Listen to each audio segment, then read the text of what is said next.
Everyone can please put themselves on mute, Dr. Hassan. Thank you.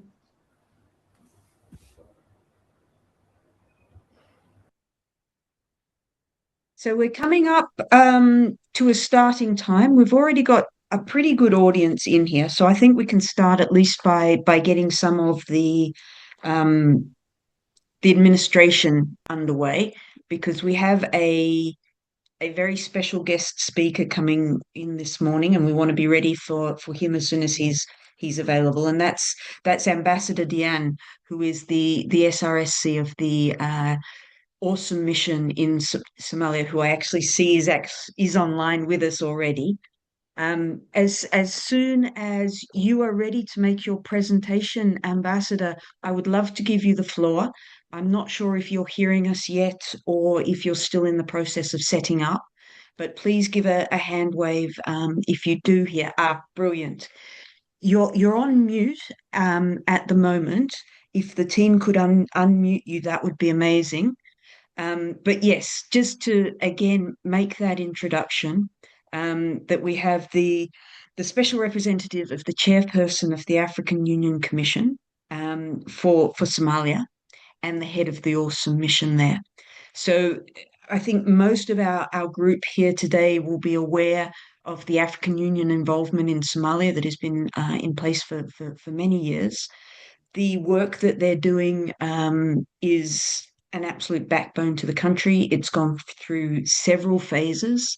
It's been in transition and looking at doing a lot of handing over of capacities to Somali forces, but it will continue to have. Can I just ask that everyone except for the ambassador puts themselves on mute? Thanks, Abdi. Thanks, Jeffrey. As soon as I see the ambassador's line mute come off, I will obviously hand over to him. But as we wait, maybe it will be interesting for him to hear in background some of the things that we covered yesterday. So we had two expert speakers who will join us again this afternoon, and that's Professor Rowan Gunanakta. Sorry, Professor Rowan, I just murdered your name. And the professor is leading security studies at the NTU in Singapore. He was responsible for creating the International Center for Political Violence and Terrorism Research within that school. And alongside him, we have his colleague, Professor Emeka, who is a fellow of the Defense College in Nigeria. And it's really wonderful to have both of you back with us today. We had yesterday an introduction to this really big topic of counter-terrorism across the African continent and the emerging threats, where particularly Professor Rowan did a deep dive into the history of terrorism in the continent, but also how that links to the global scene that we've seen play out over the last 20 and 25 years, particularly. Hello? I now have the ambassador. Yes. Yes. Sorry.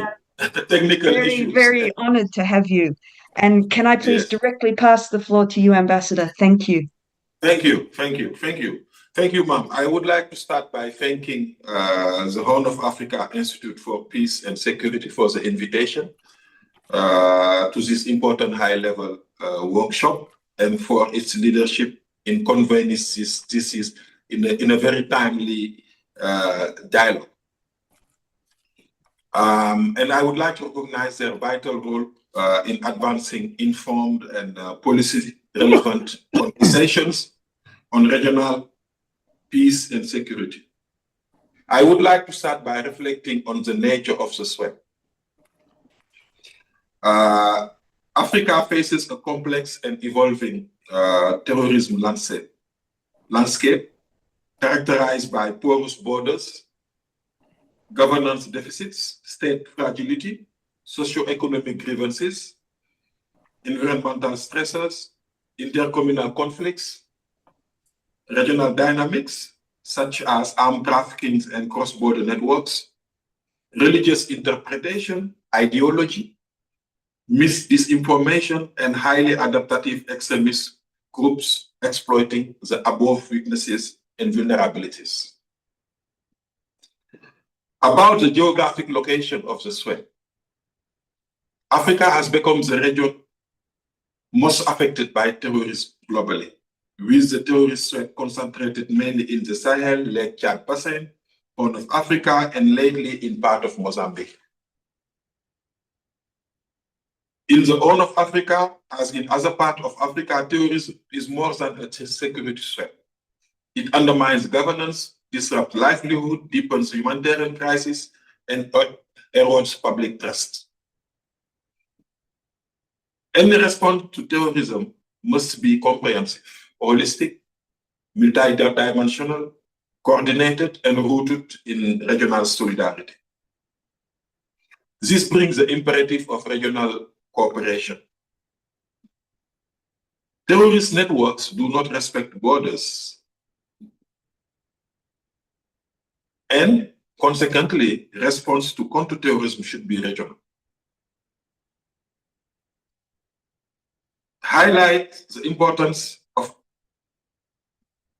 intelligence sharing, harmonized strategies, and coordinated operation among African states to address the root cause of terrorism and build a resilient community. I wish to outline also the importance of international and regional platforms, such as this workshop, in fostering shared understanding, exchanging best practices, and aligning policies and operational responses across the continent.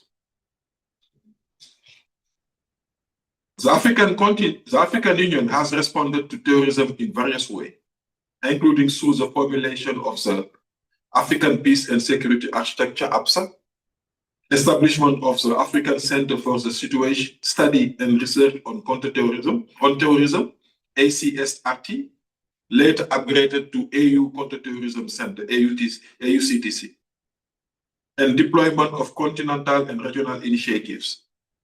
We had AUSSOM today. It was ADMIS and AMISOM before in Somalia. We have the MNGTF, the Multinational Joint Task Force. We have against Boko Haram, and we have the SADC mission in Mozambique, SAMIN. I wish to focus a little more on Somalia and try to draw some lessons. In Somalia, the African Union, through AUSSOM and its president, works closely with national, regional, and international partners to degrade Al-Shabaab and other armed opposition groups while supporting Somali-led and owned peace and security processes, security sector reform, state buildings, and stabilization. One of the critical lessons learned over the years is that counter-terrorism cannot be pursued in isolation. Sustainable security can only be achieved through military pressure combined with political processes, community engagement, reconciliation, socio-economical recovery, legitimate governance, stabilization, inclusive dialogue, religious clarification, respect for fundamental human rights, and investment in de-radicalization and reintegration. Allow me to insist also on the importance of communication.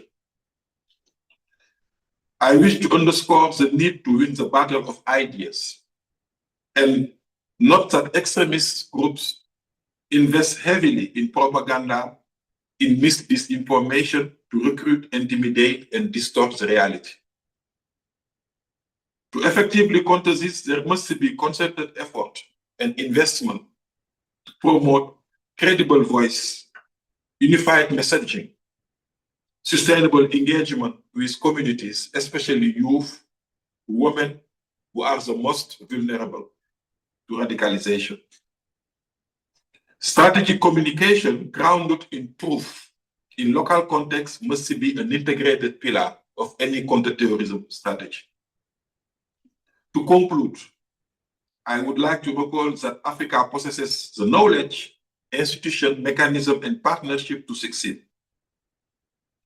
Accordingly, we need to do a lot of things. Some of the things I would say, one, the shift from predominantly military response to a holistic security approach. Second, sustainable investment in African-led initiative, regional and international solidarity and support, as well as third, a strong commitment to good governance, human security, and human rights. I would like to end by doing an opening on some question I wish to ask. What about gray areas, such as dialogue and negotiation with terrorists? When should we negotiate or dialogue? With whom? What to negotiate? What are the limits and red flags? What are the best practices? I would like to end by projecting some confidence that the insight from your workshop will help shape more effective, coordinated, people-centered, and development-focused counter-terrorism strategy for Africa and beyond. I thank you. We thank you very much, Ambassador, for those words. Just for your background, one of the biggest issues that came up in our discussions yesterday really was around leadership. And you're clearly somebody that across the continent has been showing that for many years. And we thank you very much for bringing that leadership, that experience, that depth of knowledge to our discussions today. I'd like to flag with you that we've already had proposals to conduct a summit next year, and we're already looking at some extra specific training sessions in anti-money laundering and countering terrorism financing. I think the question that you raised, one of the most difficult, but one that we really have to come to terms with, is about dialogue, about negotiation, and how to prepare for that in the many spheres that it needs to be prepared for. So we will look forward to sharing with you and your team the outcomes of this event, and also the ongoing conversations that we have around peace and security. As you say, these are complex, interacting issues, and to have AUSSOM and your crew supporting the work we're doing is really important for us, and we thank you very much. So with your permission, I will request to leave. We know how much you have on your plate, and we thank you again. Thank you, Ambassador. Thank you.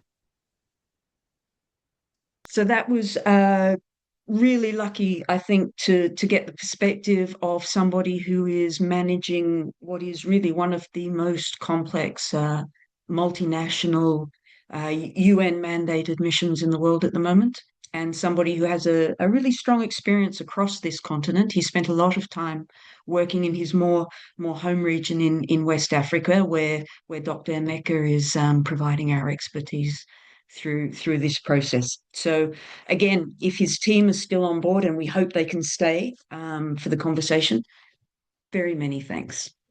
So I'm going to go back now to where we were on the summary of what we did yesterday, and then make the handover to Dr. Rowan, who will give our first intervention for today.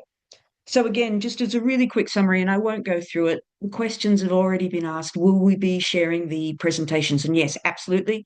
You will all have access to the presentations afterwards, and there is a richness within those that I think are really useful for people to keep hold of. But yesterday, what we covered really was the scene setter of what's happening, really the clarification. Yes, Africa is the epicenter of terrorism in the world at the moment.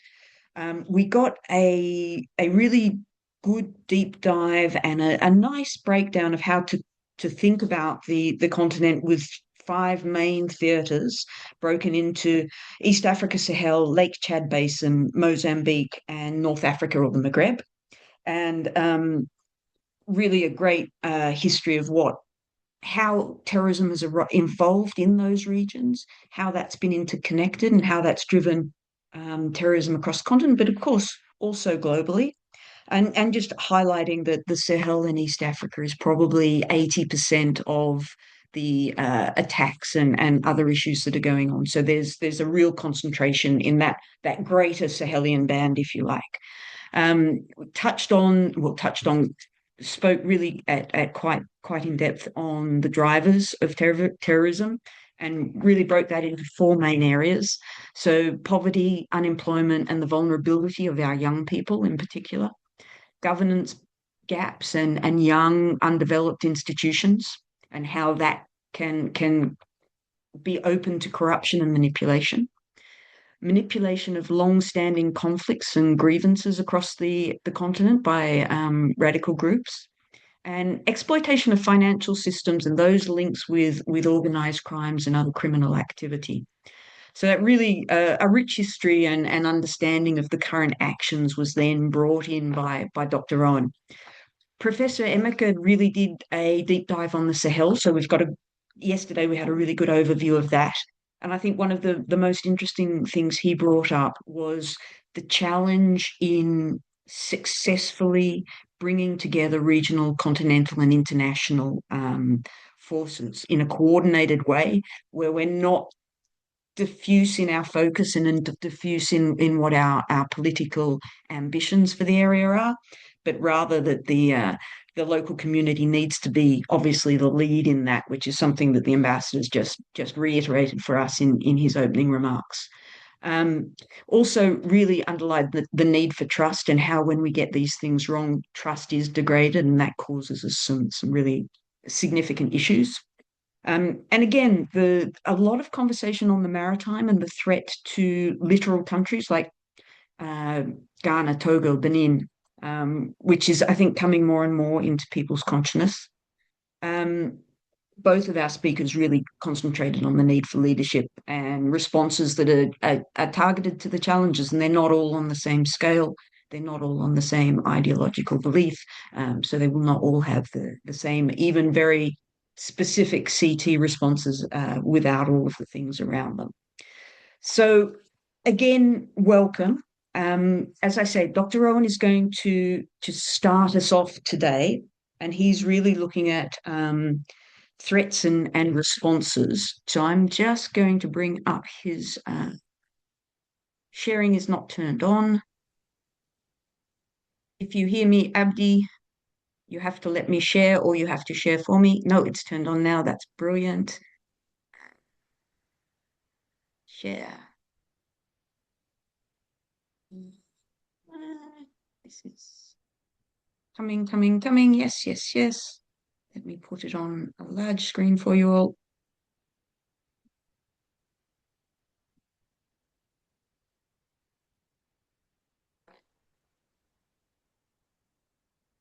And Dr. Owen, if I can pass over to you. Natasha, thank you very much. Ladies and gentlemen, I noticed that there are a number of new faces that have joined today, and I'm very delighted.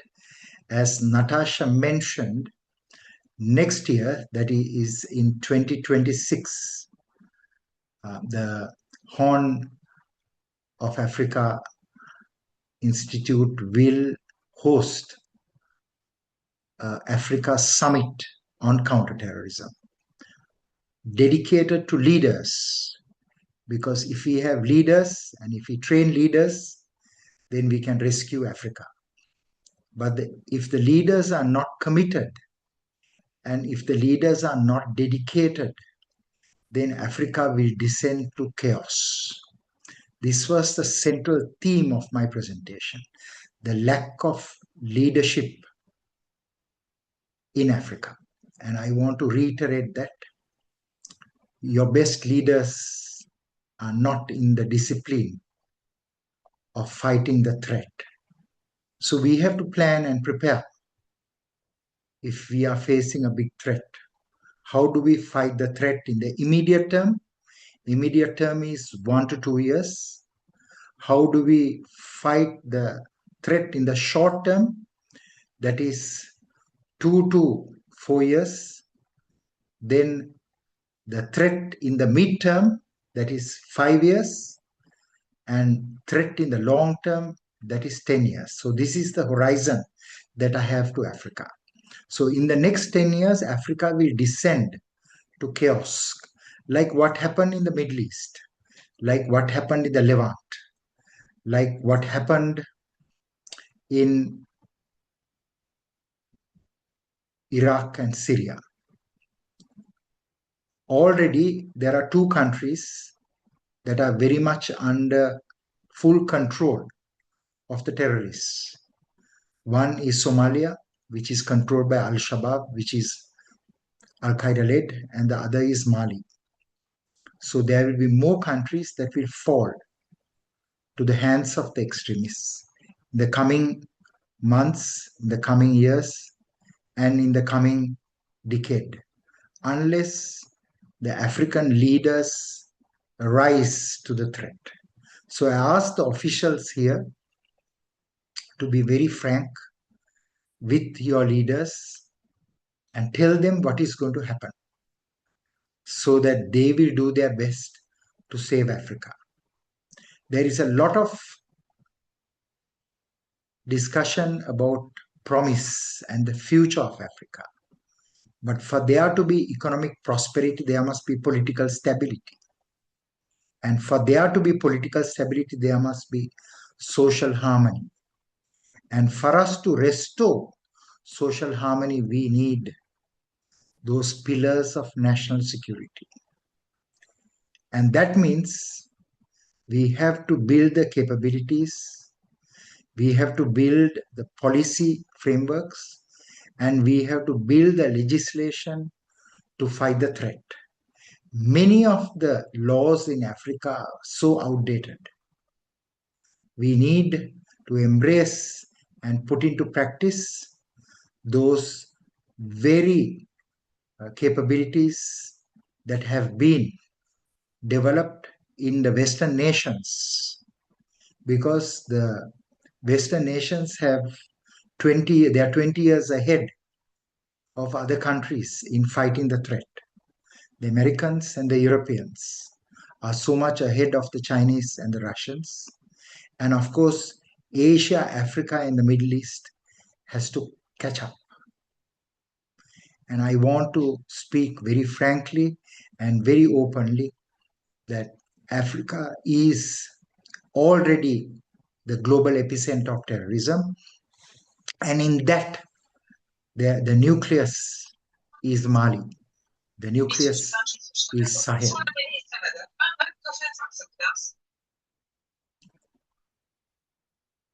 So let me share with you my presentation today. Let me go to slide 1 and give you a quick snapshot of what is happening in Africa. Here you can see very clearly North Africa.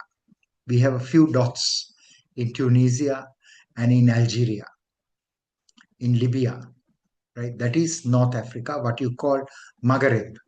Just south of that is called the Sahel, where the threat has cascaded from North Africa or the Maghreb into the Sahel. And now there is also another vector of threat coming from the Horn of Africa, what you call East Africa, Somalia, Ethiopia, Kenya. And it is going further south to parts of southern and eastern Africa called Mozambique. So the threat is cascading from the north to the south. As I mentioned yesterday, the threat emerged in Egypt with the Muslim Brotherhood, Ikhwanul Muslimin, 1920s, and later two breakaway factions, the Al-Gama al-Islamiyya al-Masri, Al-Jihad al-Islamiyya al-Masri. The two main Egyptian terrorist groups aligned itself with Al-Qaeda. And Al-Qaeda al-Jihad was created with the merger of the Egyptian Islamic Jihad led by Ayman al-Zawahiri and the Al-Qaeda leader Osama bin Laden. And when bin Laden was killed, bin Laden was succeeded by Dr. Ayman al-Zawahiri, the Egyptian. And during the time Al-Qaeda was operating in Pakistan, the youth, the fighters from North Africa traveled to Pakistan and they participated in the anti-Soviet Afghan Mujahideen campaign. After the Russians, the Soviets were defeated. Bin Laden relocated to Pakistan, but Benazir Bhutto hunted him. So he relocated to Sudan, and he was the guest of the famous and the notorious Muslim Brotherhood leader. And Hassan al-Turabi hosted him. And what Hassan al-Turabi did is today what we are witnessing in Sudan. Wherever you bring religion to politics, your country will be destroyed. Of course, Field Marshal Sisi realized it and he banned the Muslim Brotherhood. I only hope that all of your countries will dismantle as the first step the Muslim Brotherhood structures in your country. They will do no good for your country. They will only bring misery and suffering, because the Muslim Brotherhood or Ikhwanul Muslimin is the foundational ideology of the contemporary wave of terrorism, from Africa to Middle East to Asia. So if you look at Africa, today the North African countries learned after loss of 200,000 people, mostly killed in Algeria, in Egypt, in Libya, in Morocco, in Tunisia. After so much of infighting, governments decided to take a very tough position. The countries in West Africa have not taken that position. The countries in East Africa have not taken that position. Why do I say that? And I want to be so frank with you, because I am not a politician. I do not want anything from any African government or any African leader. For example, is the intelligence being shared by Ethiopia, Kenya, Uganda, Tanzania, by the countries in East Africa? Are they sharing the intelligence about Al-Shabaab? And I am very sad to tell you they are not sharing adequately. I personally debriefed. I was a guest of the Kenyan government, and I debriefed the terrorists in Mombasa, the Al-Shabaab members in their main prison. I conducted the first rehabilitation training program for the officials of the National Counter-Terrorism Center there. And I can tell you that to this date, that sharing is not taking place. So I asked the officials here, inform your governments to share, because all of you have only one part of the jigsaw puzzle. Until we put all the pieces together, we won't see the common thread picture and we won't be able to work together. So today, the first and the principal lesson that I want to share with you is move from counter-terrorism cooperation. I repeat, move from counter-terrorism cooperation, because all of you are talking about cooperation, to collaboration and partnership. What do I mean by cooperation to collaboration and partnership? Cooperation to collaboration and partnership means within the security and intelligence services you must share in your own country, within the national or the domestic services. If you can share within your country, then that is called domestic or national sharing. That is the foundation for sharing intelligence overseas. That is called international cooperation and collaboration. If you don't get the building blocks right in your own country, you will never succeed internationally.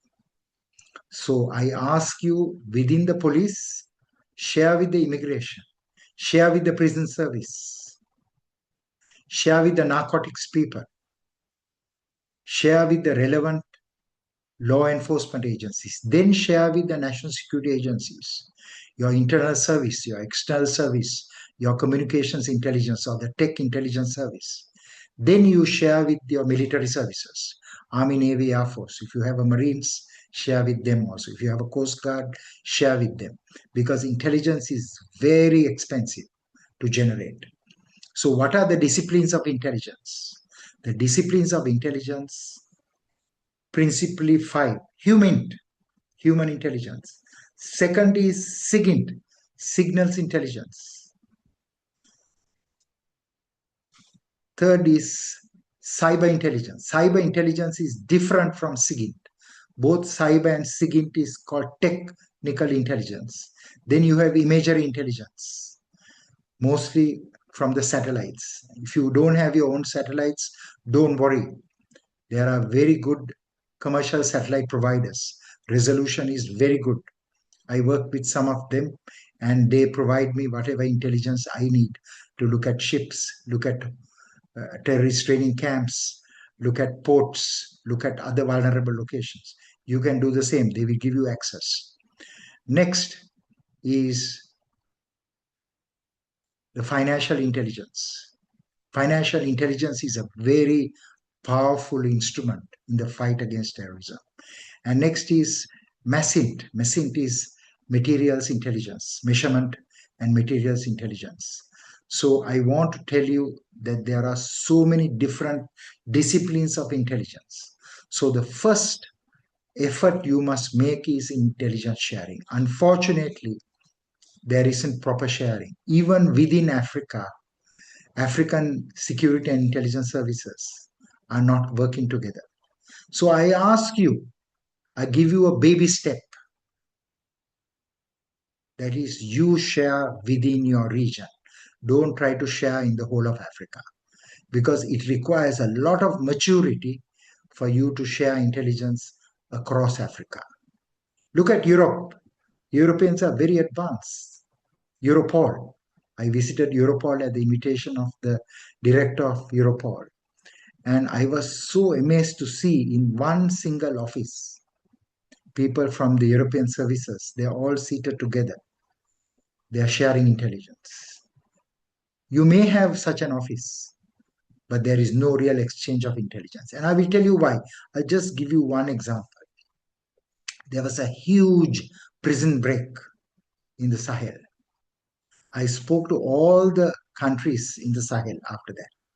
Many of those countries, they told me we didn't even know about it. And the countries that knew about it, I asked them, has the country from which the 2,000 prisoners escaped, have they shared the list with you so that you can give it to your border control forces? They hadn't done it. So I have given you an example. I have substantiated my point, why I am telling that African nations have to move forward. At least if you don't want to share classified intelligence, secret intelligence, then share OSINT, open source intelligence. Because ladies and gentlemen, today 95 to 98% of intelligence is OSINT, open source intelligence. You can do it. So I have given you a way out to do this. So in terms of best practices in the fight, I ask you, one is build common databases. If you can't build a common database for Africa, build at least regional databases where Ethiopia, Kenya, Uganda, you share intelligence. Tanzania, you share intelligence, right, with the Somali government, right? So if you don't share, you will never come out of the hole that you have fallen into. That is the rut of terrorism or the drain of terrorism or the well of terrorism. For you to come out of it, you have to build a common database. The second is you have to exchange personnel. You have to have an Ethiopian officer serving in the Kenyan police. You have to have a Ugandan officer, military officer serving in the Kenyan military, right? You have to exchange personnel across the services, across the countries. So first is common database, second is exchange of personnel, and third is joint training.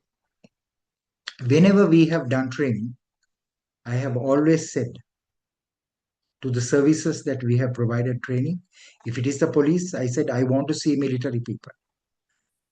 I want to see people from the National Intelligence Services. So make sure that you train together. Why do I say that? If you train together, you will build friendship over a cup of tea, coffee. You will also make friends over lunch and dinner.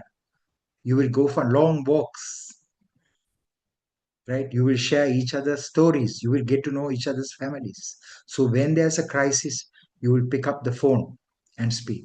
In the European services, they all speak to each other on a first name basis. That is the type of friendship I want to have. So common databases, exchange of personnel, joint training, joint operations, and the next is sharing of expertise, sharing of resources, sharing of experience. There are very few real experts in counterterrorism in the world. You will have a maximum of 100 people around the world. National security experts, maybe you will have 200 to 300, not more. It's a very highly specialized profession. So I ask you, those who are leaders in this field, treasure them. Don't retire them when they are 50 or 55 or 60 or 65. Keep them with you as advisors until they pass away, because they will share with you and tell you the history of what happened. They will tell you who is married to whom, right?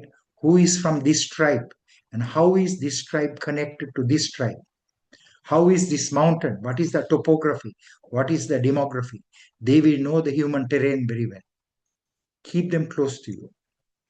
So this is the shift from counterterrorism cooperation to collaboration. Obviously, counterterrorism cooperation has not worked in Africa. If it has worked, then I wouldn't be sharing with you the next step of collaboration and partnership. So I ask you to work together. And I think that all of you will understand the gravity of the threat when I conclude my presentation.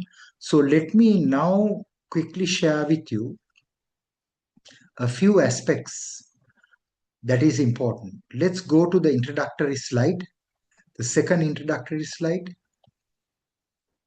And here you can see the different theaters of threat, how the threat has moved from the Maghreb to the Sahel, how the threat in Somalia is moving into Africa's hinterland, how the threat is moving further south to Mozambique, and how the entire Indian Ocean, that particular coast, is now being affected. It is no longer going to be a threat only from Somalia. It's not only going to affect the Gulf of Aden and the Red Sea or the Indian Ocean or that part of the Indian Ocean. It's going to go further south.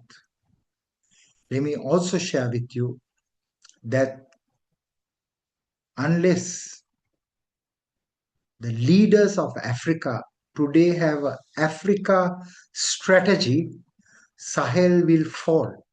It is not only Mali, it is also Mauritania, it is also Niger, it is also Chad. So I am urging from you, create a mobile force, create a reserve strike force of African nations where you will be able to deploy to prevent the fall of African nations. Another African nation, like what happened to Somalia, fall into the hands of the terrorists. This is a matter of urgency. They should be from the elite forces. They should be highly trained and equipped and guided by the best military minds of Africa.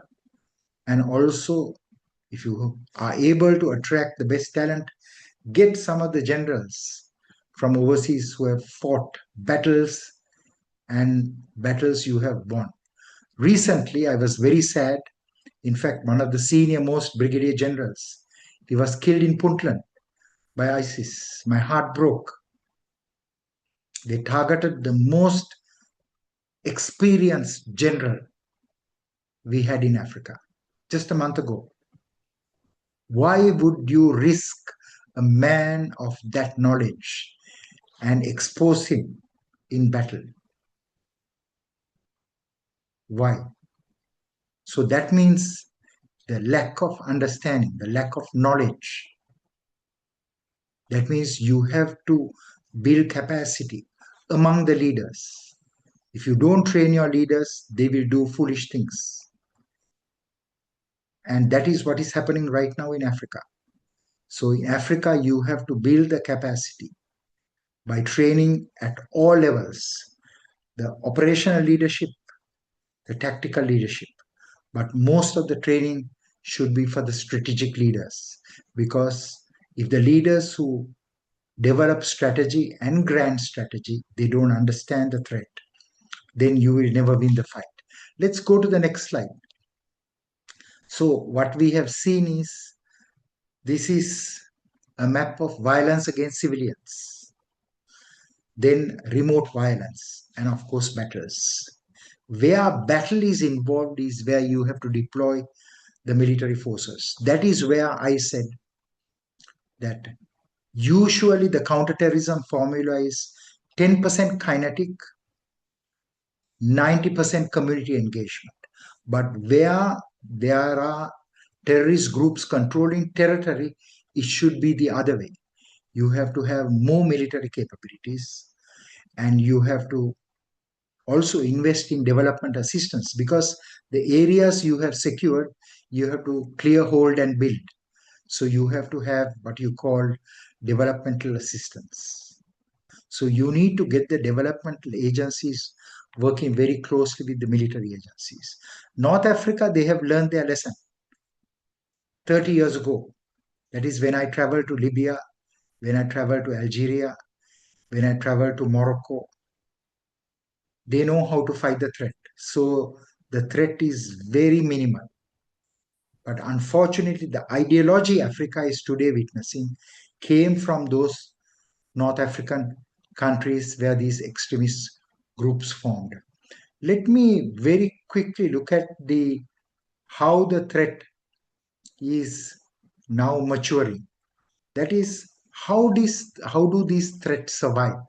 One is, these groups have built what you called operational and a support infrastructure. That is, terrorism and insurgency cannot be conducted without an infrastructure. So your strategy should be primarily to dismantle that infrastructure. So how do you target this infrastructure? One is, you have to identify the 14 indicators of terrorism. Propaganda. Wherever there is digital or physical capabilities to conduct propaganda, destroy them. If there are propagandists, eliminate them. Have no mercy when it comes to terrorist propagandists, terrorist ideologues. Because more than operational practitioner, it is the propagandists and the ideologues that can influence the minds of young people to go and kill and die. So create a blacklist of hate preachers. Every African country should have a blacklist of hate preachers. People who will promote the Muslim Brotherhood ideology. People who will promote the Salafi Wahhabism. People who will promote Salafi jihadism. So create a blacklist. So fighting propaganda is the most important. Create the legislation to file cases against the tech companies, including Meta. If you don't remove the extremist content within 24 hours, we will fine you, and we will file cases against your executives and put them in jail. So you have to update your legislation, because very few countries have this legislation. Bring another law against online falsehoods and manipulations. Bring another law called the Harmony Act. Anyone inciting violence, anyone condemning someone's religion, take action. There's no hierarchy in religion. Hindus, Buddhists, Christians, Muslims, Jews, they're the same. No one religion is better than the other. So I want to ask from you that you must ensure that there is no religious suspicion, there is no religious prejudice, there is no religious resentment, there is no religious hatred, there is no religious anger, because all that leads to religious violence. And the most highest form of violence, or the most brutal form of violence, is terrorism. So if you look at the Hamas-led attack, October 2023, Hamas kidnapped 251 hostages, foreigners and local nationals, killed 1,200 people. And you can see the response. 80,000, nearly 80,000 civilians. And of course, Hamas members have died. So don't wait until an attack happens. Disrupt before the attack takes place. That is why I asked you, address propaganda. Propaganda leads to fundraising. Right? Propaganda leads to fundraising. Like you can detect propaganda, because your custom officers should be able to distinguish between what is genuine religious literature and what is extremist content. For example, if someone brings literature with the Hezbollah logo, don't let them in. If someone brings literature with the Muslim Brotherhood logo, don't bring that in. Find them, put them in jail. Second is, of course, finance. Finance is the lifeblood of the organization. I mentioned yesterday, and those who have missed yesterday's class can request the Horn Institute for the video.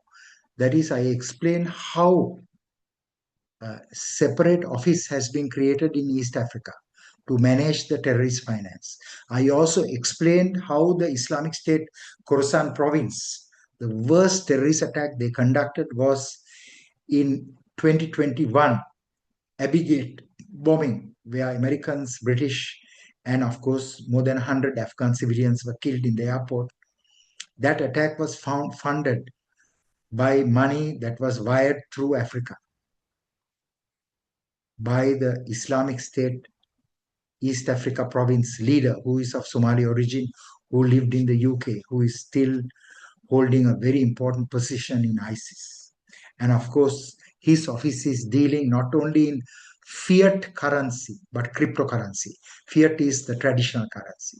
You have to fight against both. So let me tell you that other than, shall you go to the next slide? And I want to share with you that if you really want to prevent the expansion of terrorism, you have to focus on propaganda, fundraising. Third is procurement. I have seen procurement of dual user capabilities coming to ports in Africa. Some of this is coming from Yemen, because Yemen's Houthi regime is under the control of Iran. And we have seen the nexus between the movements in Yemen with Al-Shabaab. Al-Shabaab is funded and supported. So what is so important is to monitor the movement of finance, monitor the movement of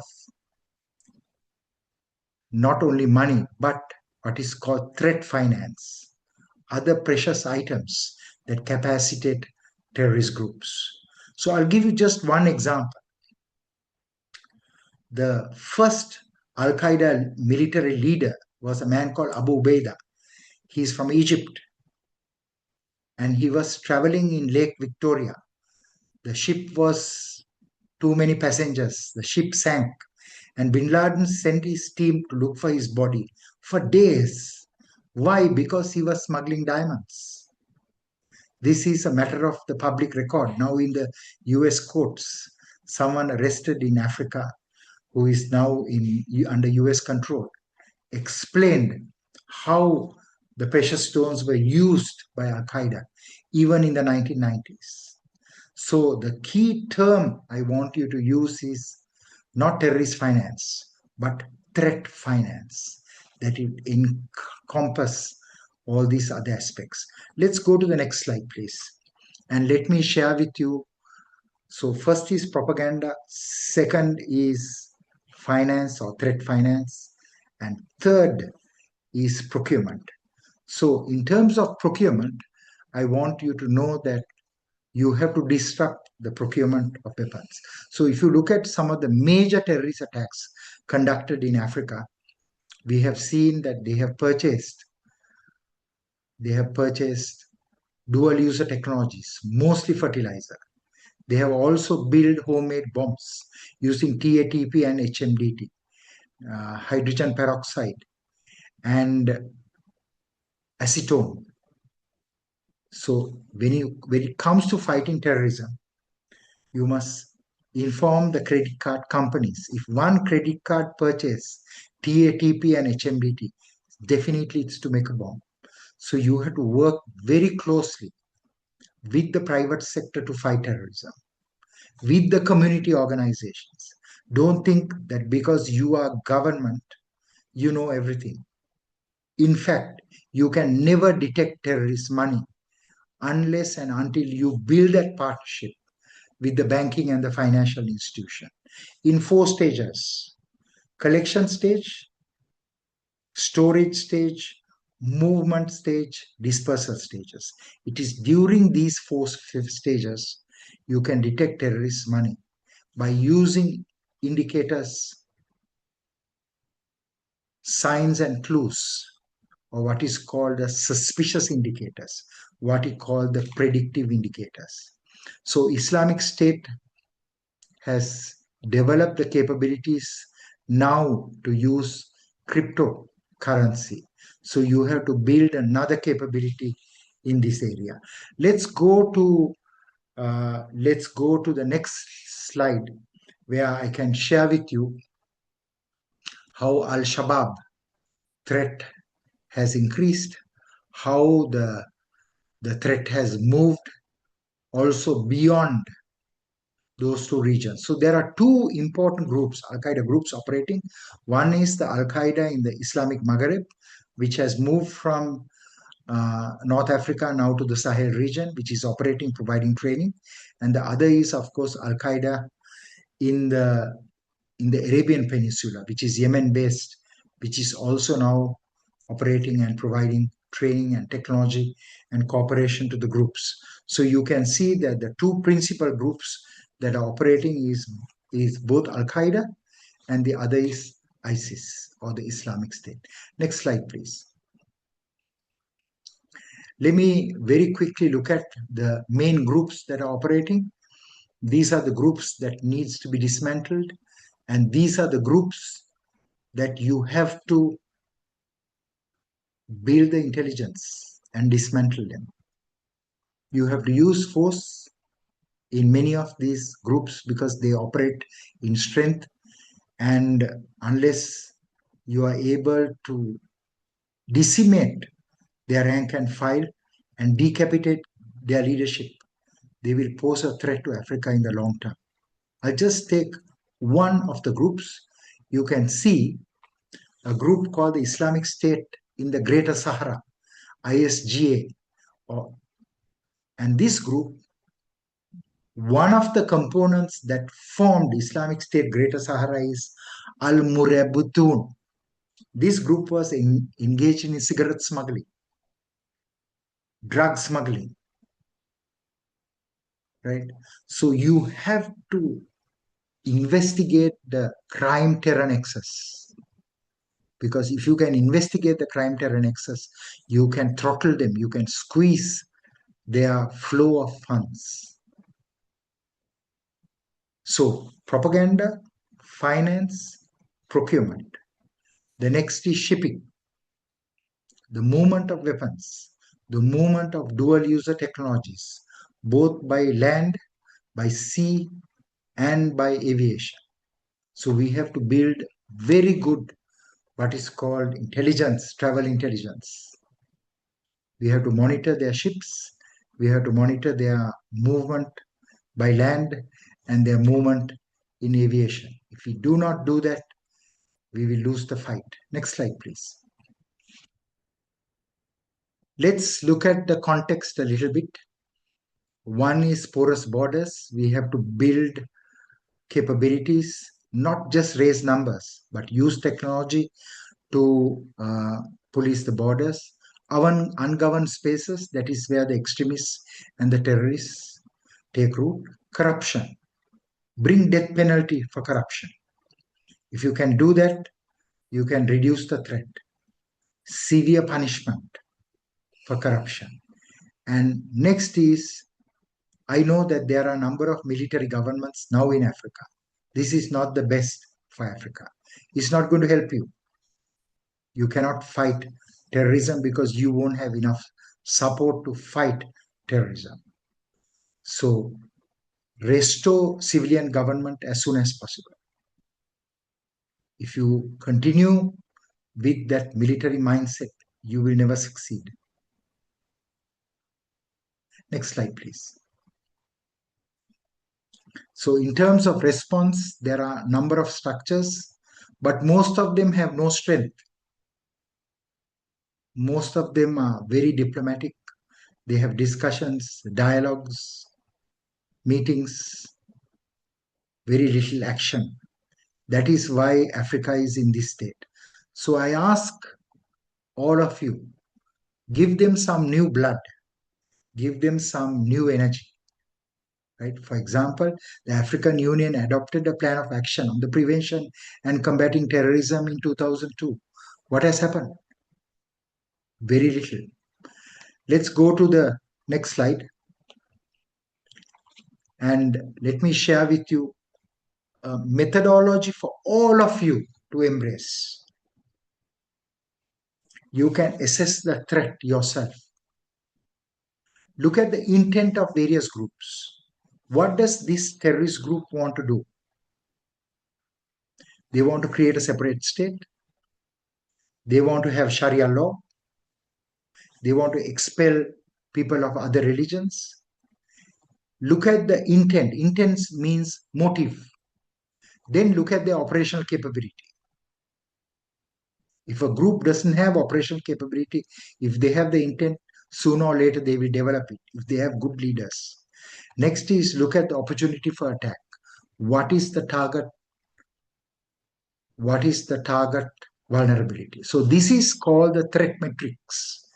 Use this risk or threat matrix to assess the threat. Based on this threat, I ask each one of you to write a threat forecast for your country in terms of terrorism. What will happen in 2026? All of you should write your threat forecast. If you have any difficulties or any challenges, you can contact us and we will help you to develop your threat forecast. Because depending on your threat forecast, only you have to build the capabilities. The next few slides I want to quickly run through because I think you're going to get all the slides. The slides are very clear. One is the threat in North Africa and the Maghreb. The next slide. And here the activities in North Africa, how the North Africa, the threat has in fact diminished because the North African countries have eventually got their act together and they are cooperating and coordinating. They're a very good lesson for the rest of Africa. In fact, you should consult more closely with the countries in the Maghreb. Next. And here you can see how North Africa, how many incidents they witnessed. Today is just less than 1% of the incidents in Africa that North Africa is witnessing because they were very good in fighting the threat. Algeria and Egypt witnessed the most number of incidents from 1968 to 2004. You don't have to wait for 30 years to happen to you. Bring the knowledge, leapfrog, and fight the threat. Next. Yeah, and I give you a time warning too, Professor. Yes. So Let me also share with you the developments in Africa are key for you to understand. That is, there are attempts to overthrow well-established governments.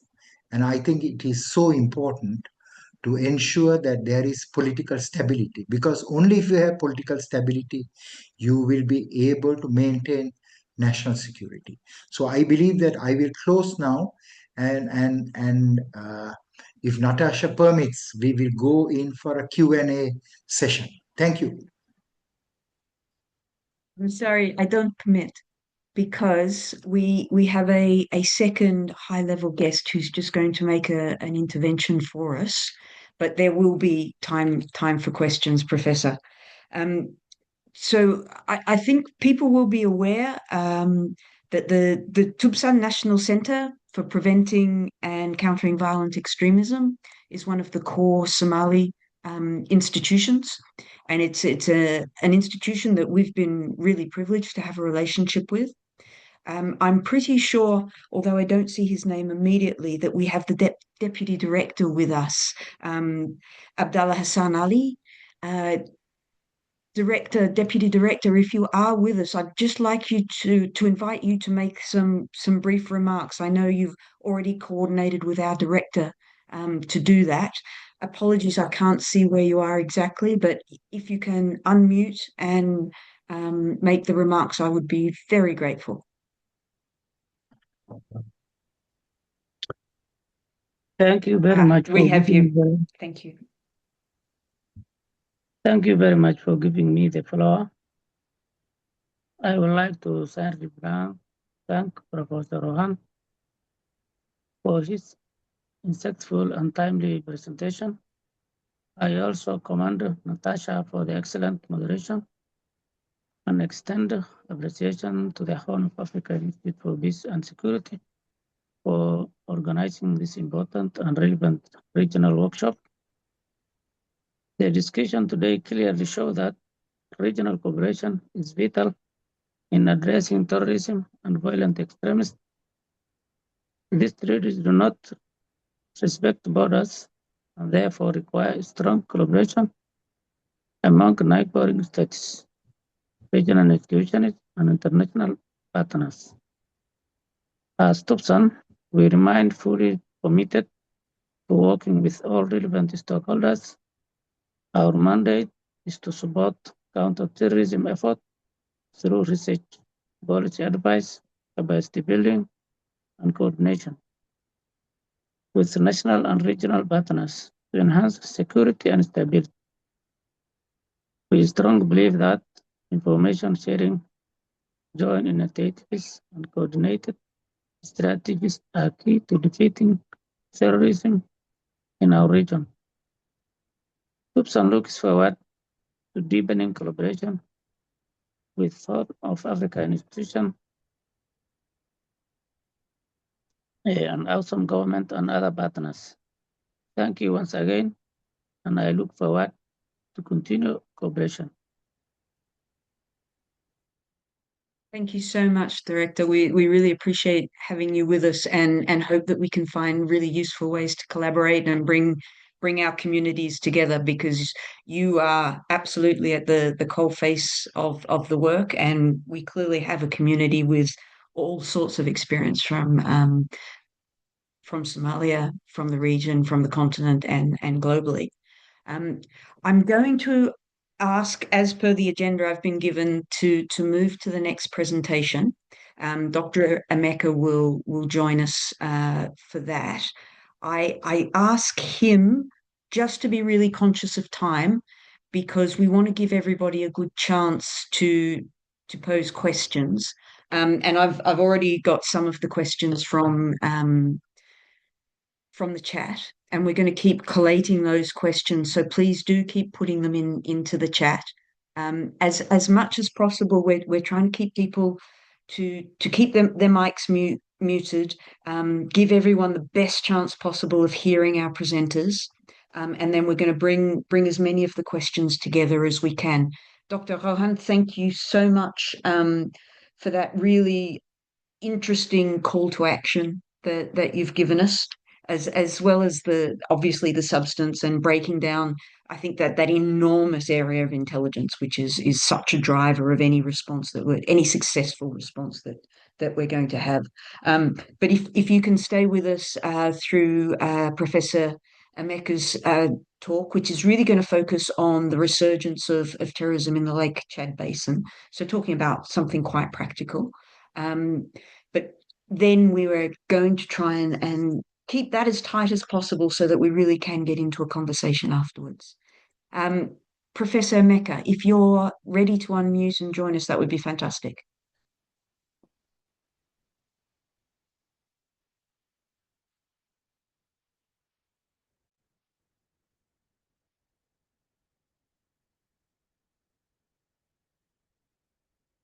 Professor, are you with us? I know you were.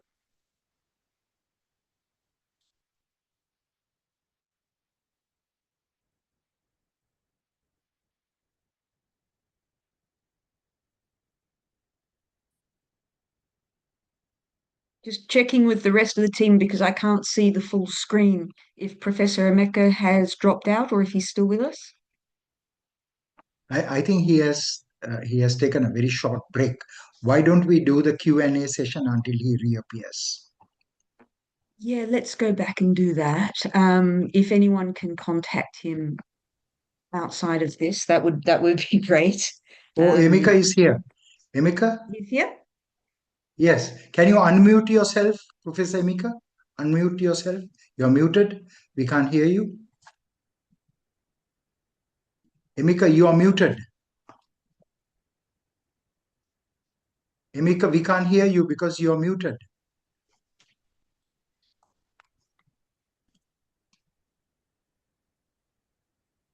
I think he's talking without unmuting himself. Oh dear. How can we grab his attention? If I take away his presentation, maybe that will help. No. No, I see. Let me just call him. Wait, we have a photo of him. Yeah, you're muted. You're muted. Unmute yourself. And put your camera as well. We have a photo, but not a camera.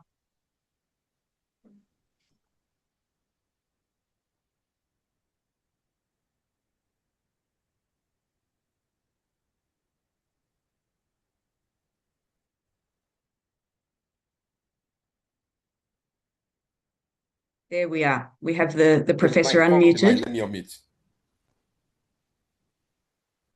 All right, is it okay? Are you hearing me now? Yes, we hear you now. Yes, we hear you now. Oh, great. Great, thank you very much. I'm sorry for the little disruption. Okay, my task this evening is to look at the research.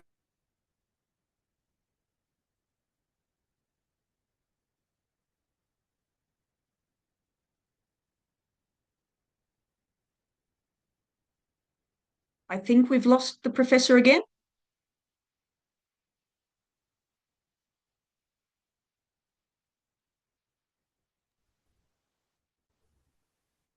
Is anybody else hearing the professor? I'm not. Are you hearing me now? You're back. Please stop calling me. Are you hearing me now? Oh, come on. Okay, great. Yes. Are you hearing me now? Great. Yes.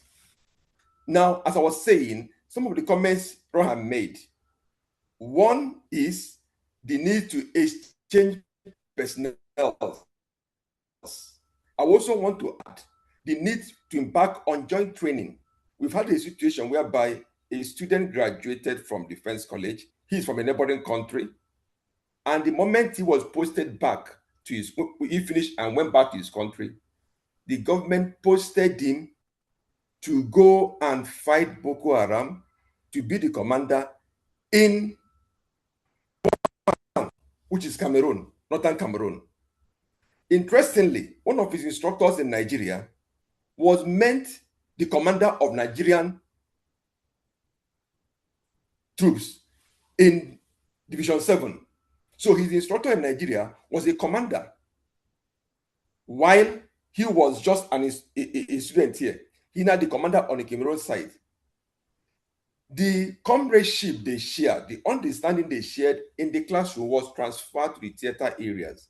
And before the MNJTF, the countries signed a relevant agreement for exchange of information, this trust between the two commanders assisted them in countering the Boko Haram in 2014, 2015, before they are all posted out. Now, secondly, with respect to moving people of the rank of brigadier generals in theater areas, from my understanding, from my own experience here, the theater areas, especially in the Lake Chad area, in the Sahel, tend to distort structures such that a brigade commander will see himself doing the work of a commander, we see himself care is not taking, moving out like a lieutenant colonel with troops. I was in Mungunu. Mungunu is Sector 3 headquarters of Motna Joint Task Force. In June this year, I was there in the theater areas when the Boko Haram attacked a bagger on the Lake Chad. And the brigade commander had to report there the next day. And this is such that even when he's going to area of interest, he can carry all the troops because the brigade command headquarters must be safeguarded. Sector headquarters must be protected by some troops. Then communities in those areas have to be protected by some troops, and yet he has to be protected. So the dynamics is so delicate. So in like in the Sahel, having made this observation, I go on with my presentation. Go to the next slide. You see the next slide, you will see the map of Lake Chad. You show the areas. And my interest here is that there are countries you see there: Chad, Niger, Nigeria, and Cameroon. Now, the Lake Chad Basin is not the whole country. You look at where I had a pointer. You see where the water body lies, contiguous area between the four countries. And the next slide shows the description of the population and composition of those areas. The Cameroon is the far north region with capital in Maroua, and the population is barely 4 million out of the whole population of Cameroon. Like Chad, it is the Lac region of Chad with a population of about 500,000, while in Niger, it is the different region that has that access to Lake Chad. Then in Nigeria, it is Borno State, Nigeria, in the northeast that have that access. Interestingly, these areas are, besides having access to Lake Chad, they're also threatened by ecological vagaries, which tend to facilitate occupational displacements and human displacements, rendering the population, who are mostly farmers and fishermen, more vulnerable as Lake Chad is dwindling. And the more they are impoverished, you find out that some of the population, youths, become vulnerable to extremist radicalization and narratives.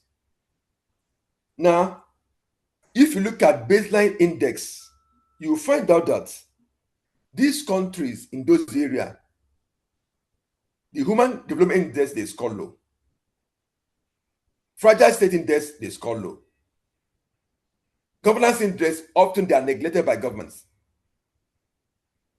Terrorism, Global Terrorism Index, they rank high. So these things tend to feed in to the contradictions that make them, that sustain the threats. Now, with respect to threat perception, the threat in the Lake Chad Basin is largely asymmetric. Asymmetric because the counter-state groups often use irregular warfare approaches, guerrilla warfare, ambushes. In fact, you see a brigade commander or troops moving, they are using the counter-state groups are using drones to monitor them, and are using propelled grenades from far distance. And even in some instances, like I took time to move into Mongunu town from where I was, and I found out that some of the roads around in those areas are poor. These terrorists blow up holes to give it gallops. And with those gallops, troops are forced to ride on the Earth's surface, which they now plant IEDs. And so many have fallen prey to all this. Now, in addition to that, the threat is also largely land-centric in the Lake Chad Basin. From the air, you will see vast land surface at intervals, little human habitations. But in the frontier areas, in the Lake Chad areas, there are still some maritime areas where the shipping areas and the Boko Haram have been known to use some islands on the Lake Chad as sanctuary, as base from where they plan and assault neighbors. There's also the transnational nature of the threat. Transnational because this is a vast arid land, open borders, which are largely under patrolled. If you deploy troops on patrol or clearance operation, as they are moving, even access to petrol, we witnessed what Mali went through some last 2 months with petrol blockade. Then before petrol even gets to some of those theater areas, they pass through checkpoints. They pass through ungoverned, under-patrolled areas and make them vulnerable. Now, the troops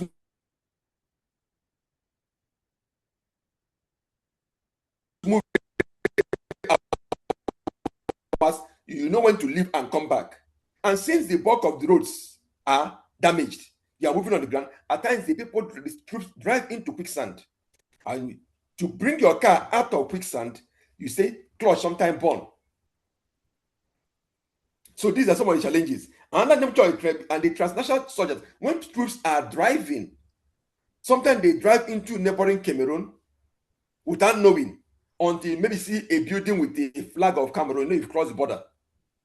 So it makes it easier. But one of the good things about the African Union Authorized Concept of Operation for MNJTF is that it gives limit to which there could be hot pursuits of terrorists to neighboring territory.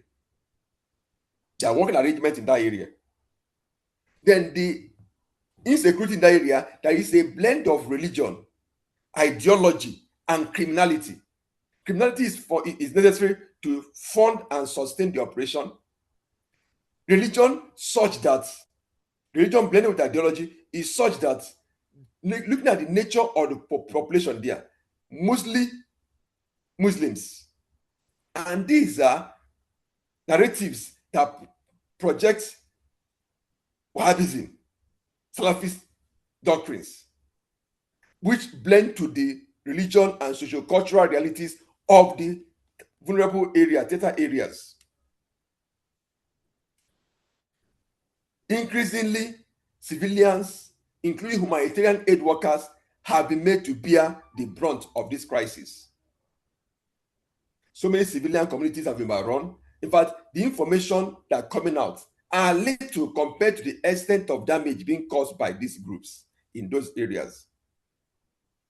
Attacks on civilians is ripe. And there's factional rivalry between the Boko Haram and the Islamic State. Remember why Shekau pledged allegiance of Boko Haram to Islamic State in March 2015? At a point, they broke paths. And now the Boko Haram and Islamic State tend to struggle. And that struggle is part of the thing that's even escalating insecurity in the whole theater area. The passionate rivalry between the Boko Haram and Islamic State.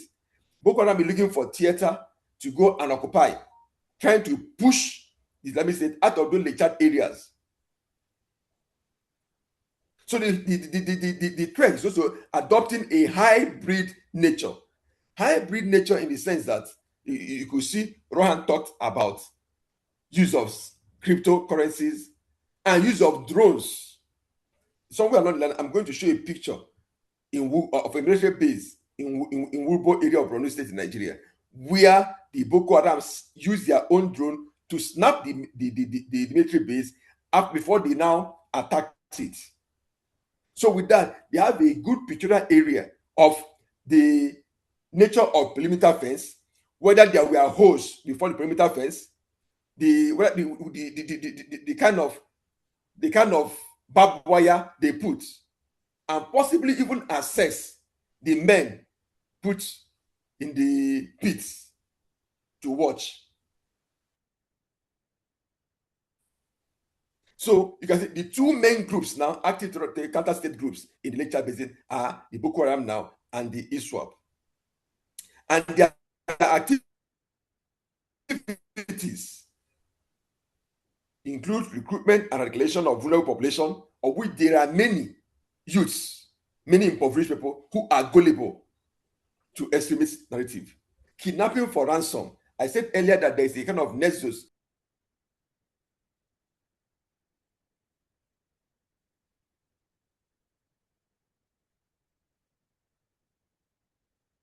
You've gone on mute again, Doctor.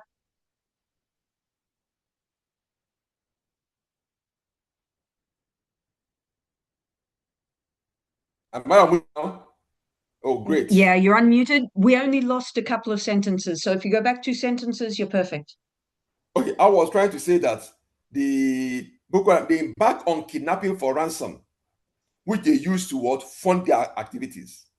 And besides kidnapping for ransom, they also raid villages, kidnapping ladies and women, kidnapping children as couriers. So these things start to distort social harmony and threaten the civilian population.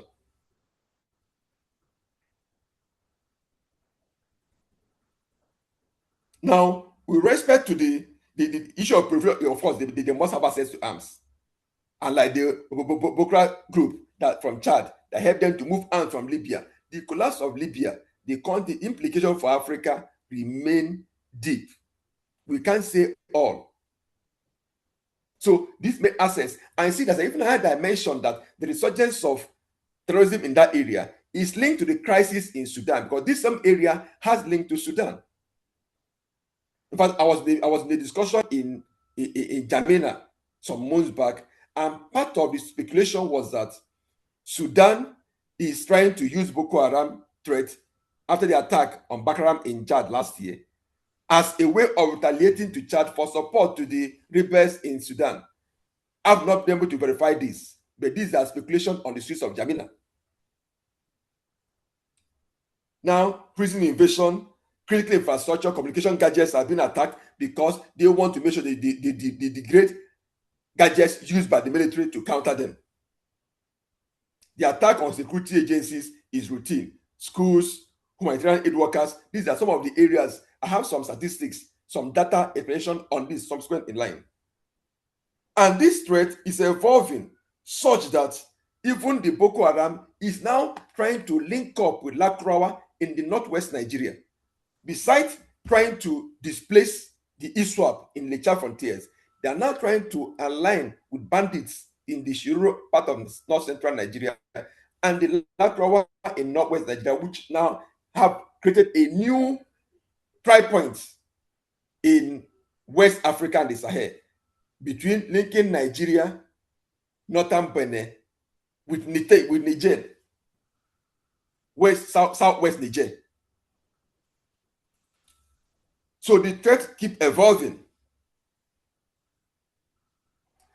But interestingly, with the concept of operation approved by the African Union for the Niger Joint Task Force in January 2015, the MNJTF came to fill the gap, foster regional response or sub-regional response to the threats. And the concept of operation was very good, as I said earlier.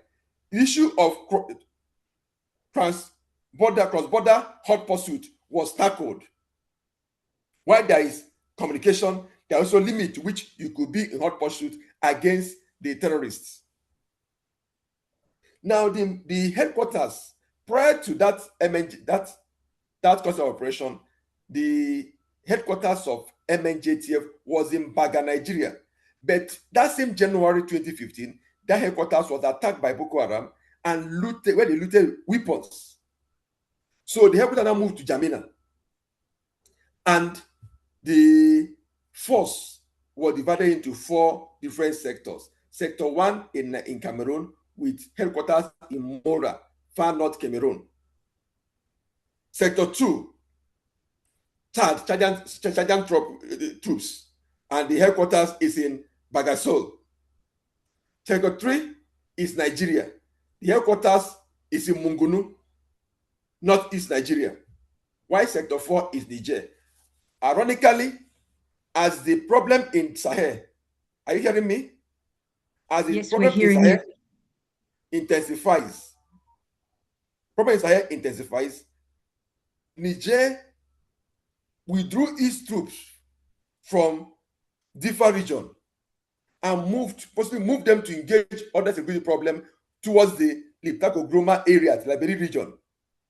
And now the over about 1,600 kilometers shared border between Nigeria and Niger, that flank was open. And this withdrawal of Niger troops from the Lake Chad Basin could also have been exploited by terrorist groups, because Nigeria is fighting, troops are in different geopolitical zones within Nigeria. And the Operation Hadinkai in Maiduguri have to contend with protecting its own theater in Nigeria, and also briefing up against the exit of to shock or close the gap created by the exit of withdrawal of Niger troops. Now, the mandate of the MNJTF, 3 specifically. One is what? Before the concept of Green came about, it was to create a safe and secure environment in those theater areas. Secondly, facilitate stabilization of the area. And third, assist with humanitarian interventions. How far they've gone to implement this is now being threatened by the renewed or resurgence of terrorism in that area. But to some extent, there have been some good gains. And this leads me to some of the operations done by the MNJTF. One, the key operations, there are about 6 of them. The key Operation Amni Fakat, Operation Yasin Tafki, Operation Fage, Operation Lake Sanity. These things have done at different intervals, and the achievements have been great. Unlike the situation of insecurity in that area in the 2013, 2014, 2015, but in the post-Gaddafi years, there have been some territories that they've gone to stabilize that area to a reasonable extent and reclaim some territories and change the dynamics of the conflict from defensive to aggressive. And the Nigerian states have also introduced, the countries have introduced some new policies of DDR aimed at degrading the capacity of the terrorists. So the advances were halted. The several terrorists were arrested, several were neutralized also. And some element of stabilization have been coming. But interestingly, a functional dimension to this is what? Enhancing or fostering regional cooperation between these countries. Nigeria is Anglophone, Cameroon is Anglophone and Francophone, Niger and Chad are Francophone. And then these countries came together to address a mutual threat. Now I have a picture of Lake Chad here, showing the dwindling of Lake Chad. You can see that land is even coming out from the water bodies. And that affects the occupational life of the inhabitants of those areas. I have another picture of Lake Chad area showing few communities and vast arid land. This arid land, in fact, the troops in those areas are not just fighting the terrorists who are diehard, live in those areas. That's their own traditional homeland. who tend to assume they are fighting nationalistic fights against foreign intruders. But they're also fighting the harsh environment. Experience. When I got to Mongono, I was complaining about the water I had to bath with.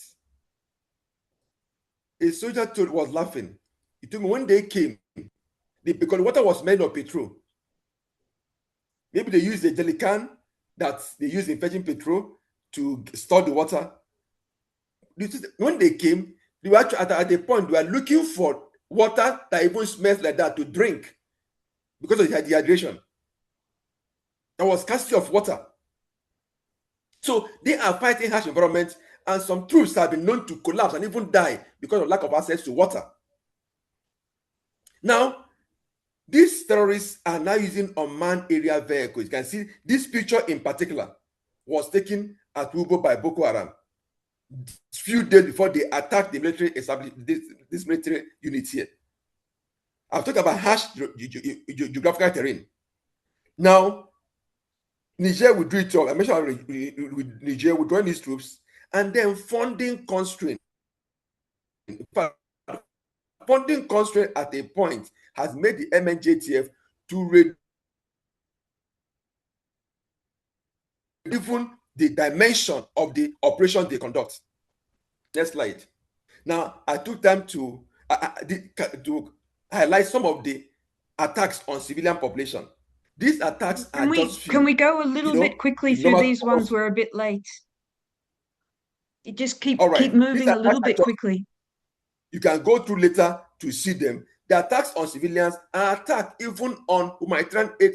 I know humanitarian intervention is part of the mandate of MNJTF. People in IDP camps are also being attacked. They go attack there to loot food and logistics to carry into the bushes.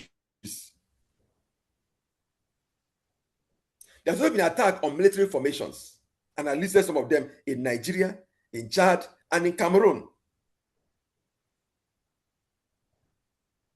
These are highlighted. You can go to the next two slides that are clearly highlighted.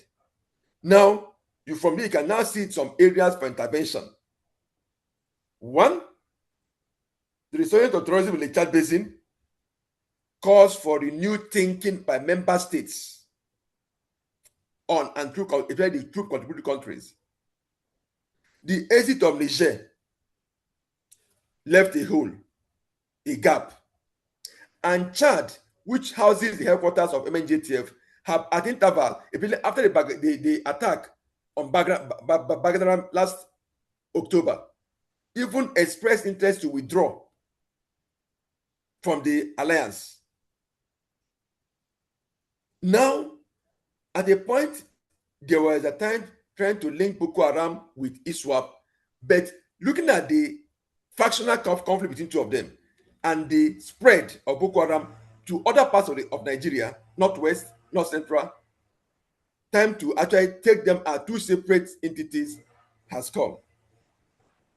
Now, I know earlier I said that the threat is largely land-centric, but along the waterways of Lake Chad, there have been attacks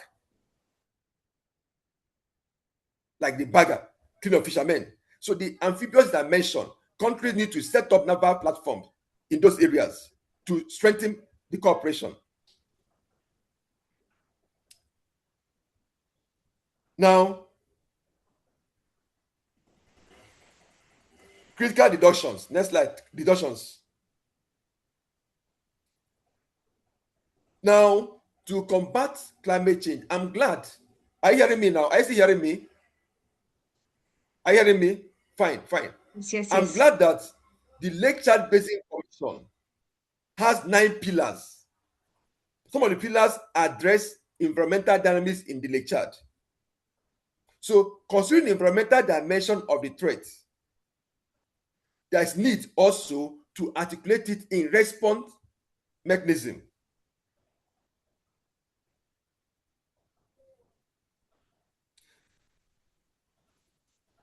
With this, there is sustained use. The issue of emerging technologies I gave instance of drone. I don't know much about the funding, the cryptocurrencies, but I know that those boys, when I saw some of them that were captured, and they don't look at people who are conversant with this IT technology. So there may be some people outside who do those transactions and then fund them. There have been reports of helicopters flying to theater areas where those people are in their camps and dropping logistics for them. So, in fact, the dynamic is such that you could see somebody who appears to be a farmer, but he has a phone with which you activate an IED. And it's activated and crews suffer casualties. The person escapes. So these things have to be taken into consideration in trying to address the menace of terrorism in the Chad Basin. Thank you very much. Thank you so much, Professor. That was, again, fantastic presentation. And everybody, as I put up in the chat again, you can request all of these slides. So don't feel panicked if they were moving through too quickly. Both of our presenters have put so much substance into their presentations that you've got a chance there to get hold of them. So don't worry about that. I just make a couple of quick comments before I start pulling out some of the questions. Again, I think it was really interesting to hear some of the challenges of what are basically transnational challenges. So you look at the geography, we're looking at a major watershed and drainage basin in Lake Chad. And that's what drives the movements in so many ways more than the national borders. So if we aren't able to work across borders, that's really going to be very, very difficult moving forward. And it's something that I think certainly Professor Rowan pointed out, the ambassador, when he made the starting comments, pointed out. The final comments also on drones and technology. I think that it highlights so strongly that all of the technology that is being used by violent extremists, by terrorist groups, that technology is shared absolutely regardless of ideology. That is all open source information, the ability to build, to source, whether we're talking about far right, fascists who are maybe more of a Western problem, some of the classic Islamist problems, armed groups that are in that space between insurgencies and carrying out terrorist acts. They're all sharing their techniques, and they're all much more agile than a national government in coming to ways to deal with them. So thanking Dr. Emeka very much for bringing out that point as well. I've got a little bit of a first round of questions because again the guys have been very active in the chat, which is fantastic. And I'll do it a little bit in the same way as we did yesterday. If I put up 2 or 3 questions at a time, and our speakers can choose the one that resonates to answer, but there will be a couple of rounds of questions. So don't worry too much about finding the next question because I'm going to pose them to you. And I think the emphasis that you, Professor Owen, had put on intelligence sharing is a good first one to put out there. The ability to create immediately a cross-continental infrastructure is pretty ambitious. So you've already mentioned start locally, but what might be some of the good pathways to building that continental capacity? So I'll put that one out there first. A question, and I like this one as well, on narratives, really. This month, Al-Shabaab's been very highly publicizing what great governance they're providing. They're publicizing the fact that they're holding foreign and international soldiers captive. Why that timing? And I'm going to just make one comment on that before I give you another question, and that is the fabrication of amazing governance by terrorist groups is propaganda. They do have governance systems, but not the ones that they claim to have. And I'll give you one quick example of that. One of the very classic mechanisms that terrorist groups will invest in is courts. Quick, uncorrupt justice. That's a good thing, no?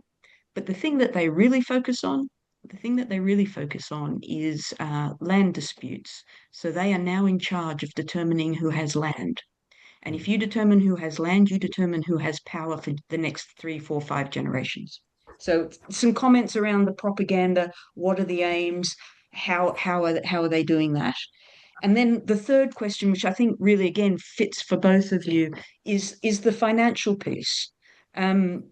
We get some quite, again, simplistic caricatures about how do terrorist groups finance themselves. There was, in a period, charcoal was the way that Al-Shabaab financed themselves. Yes, clearly charcoal was one income stream, but they have multiple. So how do they start building these business models as well?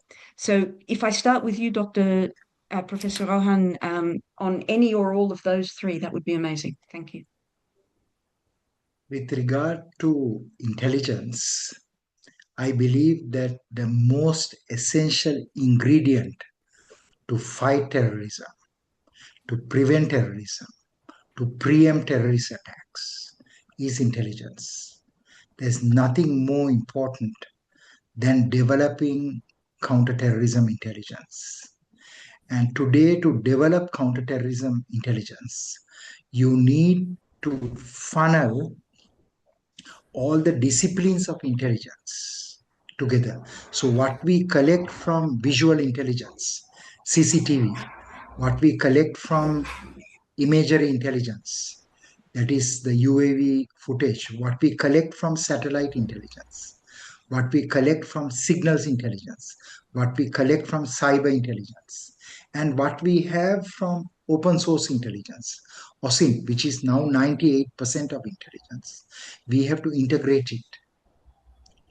And it is the high quality, high grade intelligence that will enable us both to protect ourselves from attack and also to conduct offensive operations. So I believe that we should get the intelligence part right. More than collection, we also need to train our analysts better, because collection is not such a big issue. The issue is to analyze that intelligence. So we need short training programs. And I hope that the Horn of Africa Institute for Peace and Security will collaborate with institutions throughout Africa to conduct short training programs on the intelligence cycle. That is collection, analysis, and dissemination. And of course, the feedback loop, whether that intelligence is useful for the leadership. So I think on the intelligence cycle, we need to conduct a number of training programs. And this is one. Let me go to your other question that you posed about finance. Now, counterterrorism finance is a very powerful instrument. If I have access to your financial information, I can tell a lot about you, whether you are ill, sick, what kind of medicine you are taking, your reading habits, what kind of car you are driving, where you travel, right? Who are your friends are, what is the type of food you like to eat. So I think that finance is key and financial intelligence is key. And then that will help us to detect and disrupt the financial sources of intelligence. It is mostly threat finance, and it varies from charities to donations. In the case of Al-Shabaab, very significant taxation that they have imposed, right? Then, of course, kidnap for ransom operations. You can see that when they did the kidnappings, officials are talking about how do we negotiate with these groups.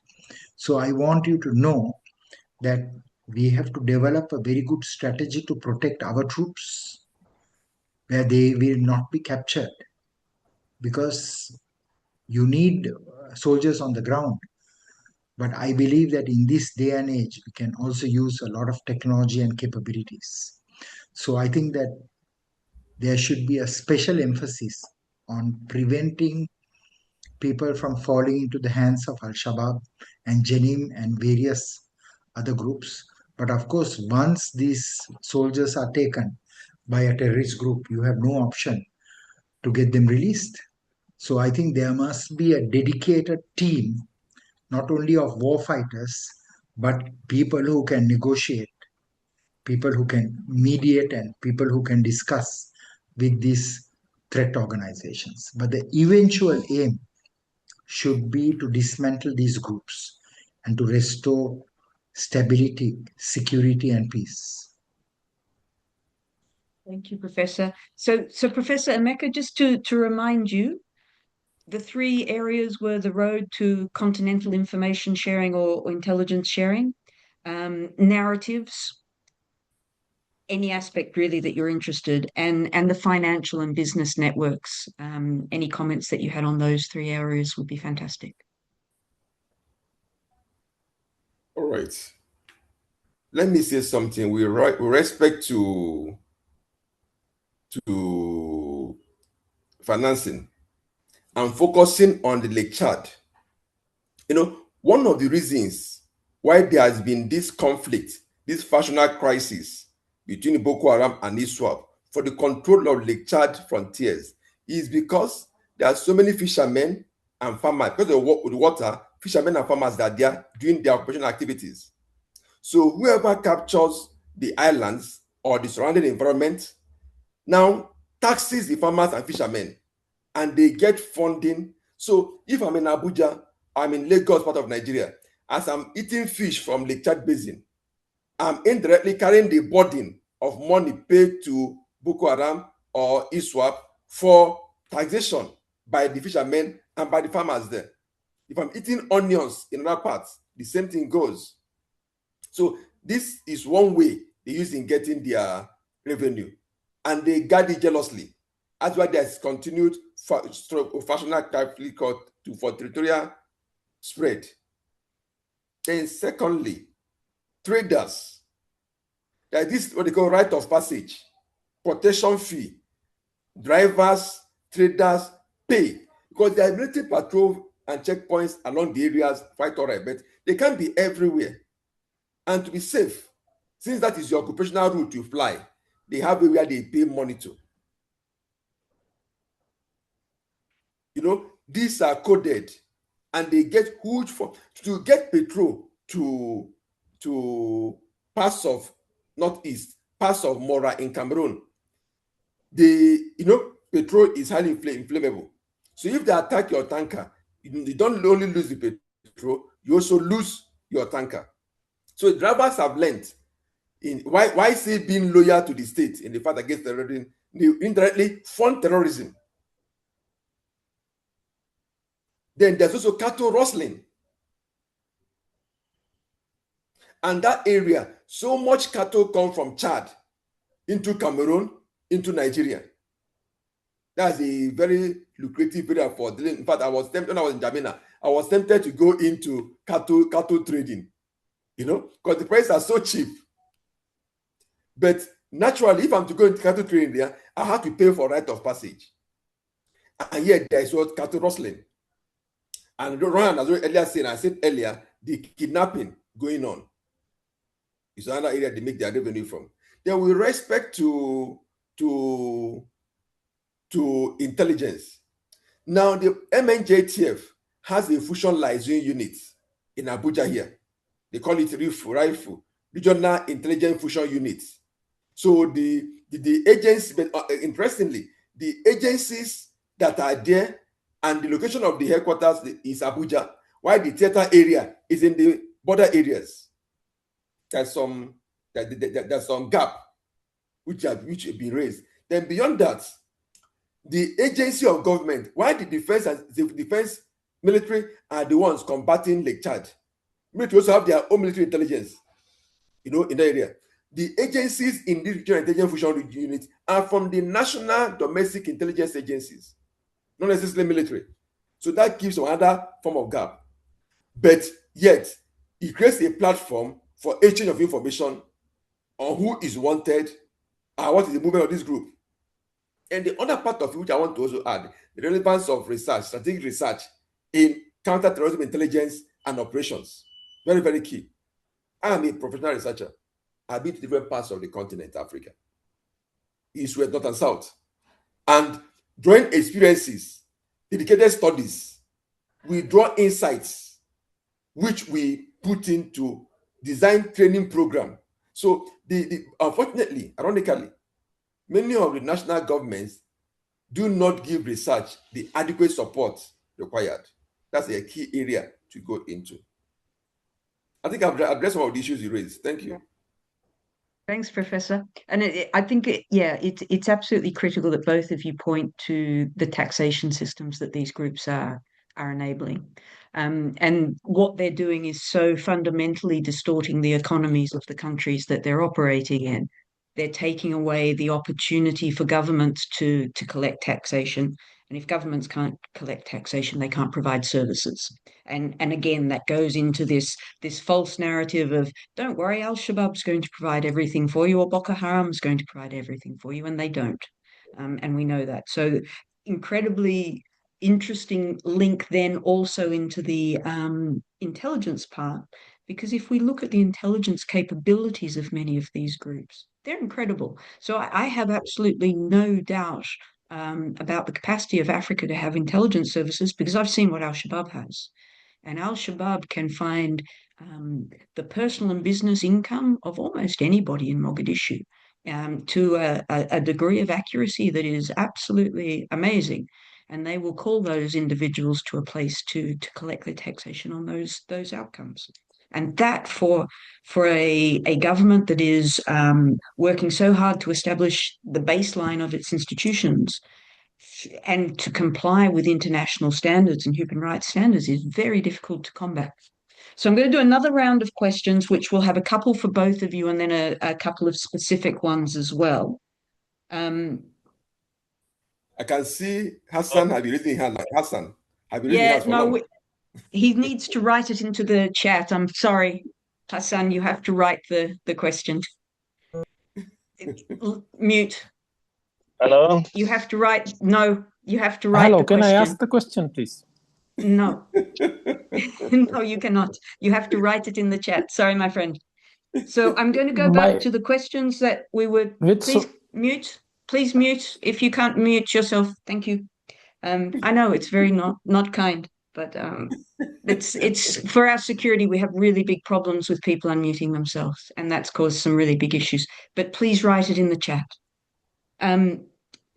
So going back to the questions, one of them I think really pertinent about information security. We've talked a lot about intelligence collection, be it open source or more secure versions. How do we maintain information security when we know there is a lot of leakage between the insurgency or terrorist groups and those that are trying to control the information? And that's really exacerbated when we have multiple agencies.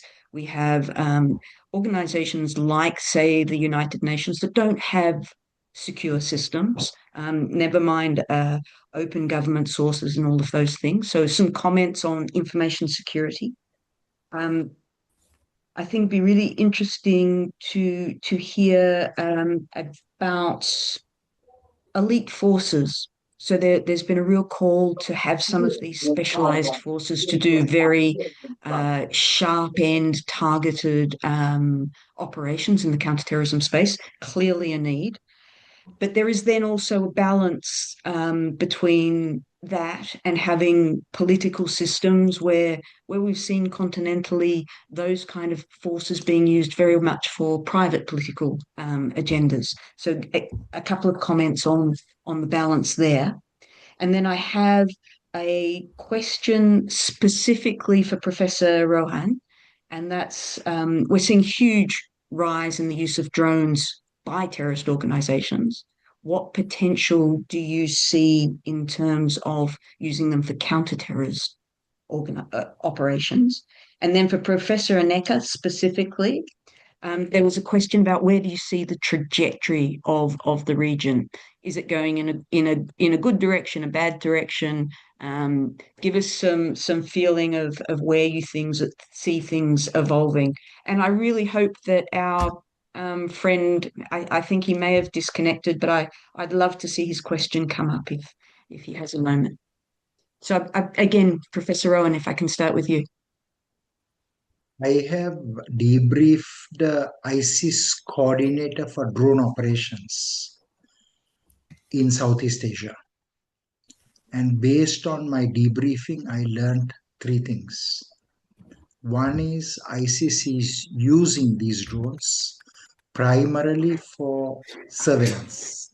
So very similar to what the government forces are doing, ISIS is using it. Second is ISIS is using these drones for attack, for strike.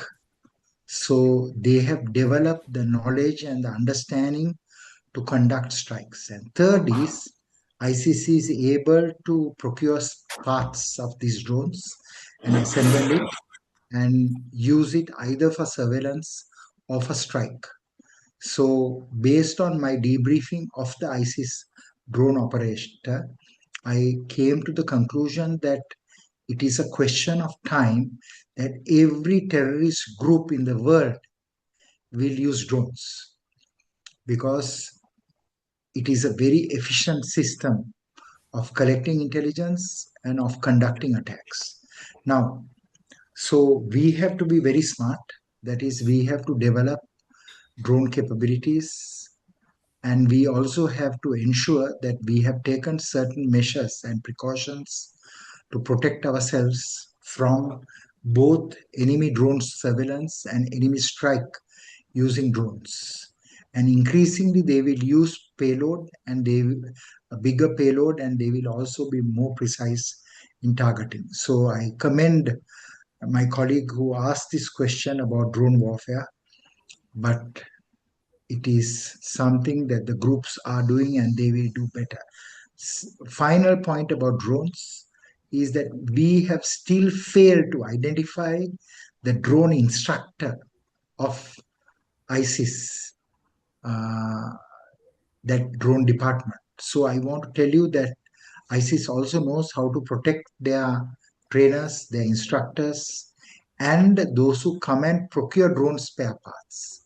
So in fact, there was one woman who was sent from a country A to country B, and she did drone spare part procurement for a very long time, and we still couldn't arrest her. So I want you to know that threat groups have perfected this art of exploiting drones.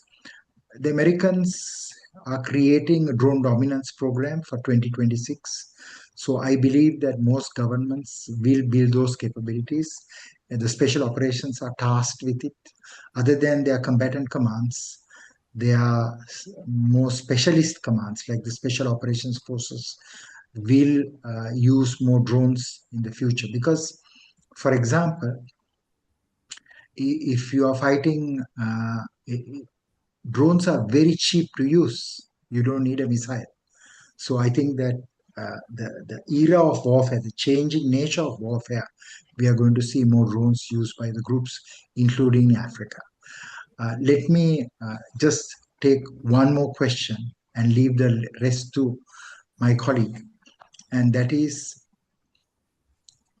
there was a question about narratives that I couldn't respond previously.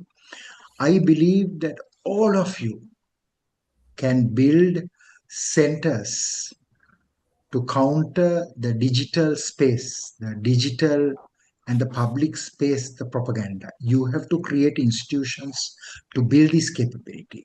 And it is not an expensive capability for you to build. It is something that you can do relatively inexpensive.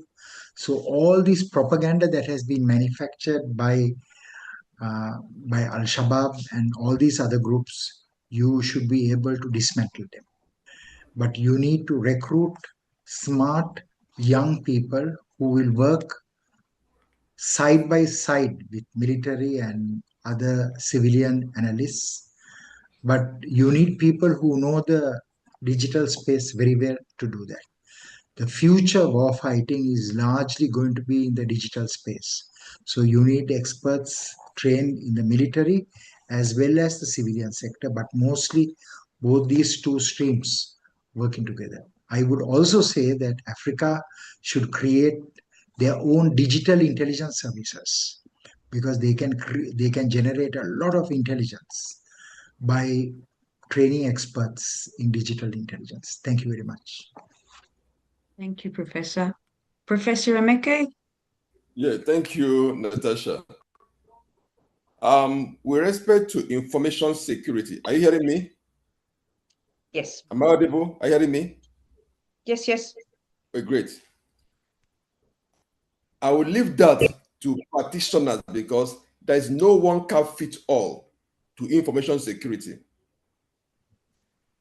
Information can be compromised at all levels.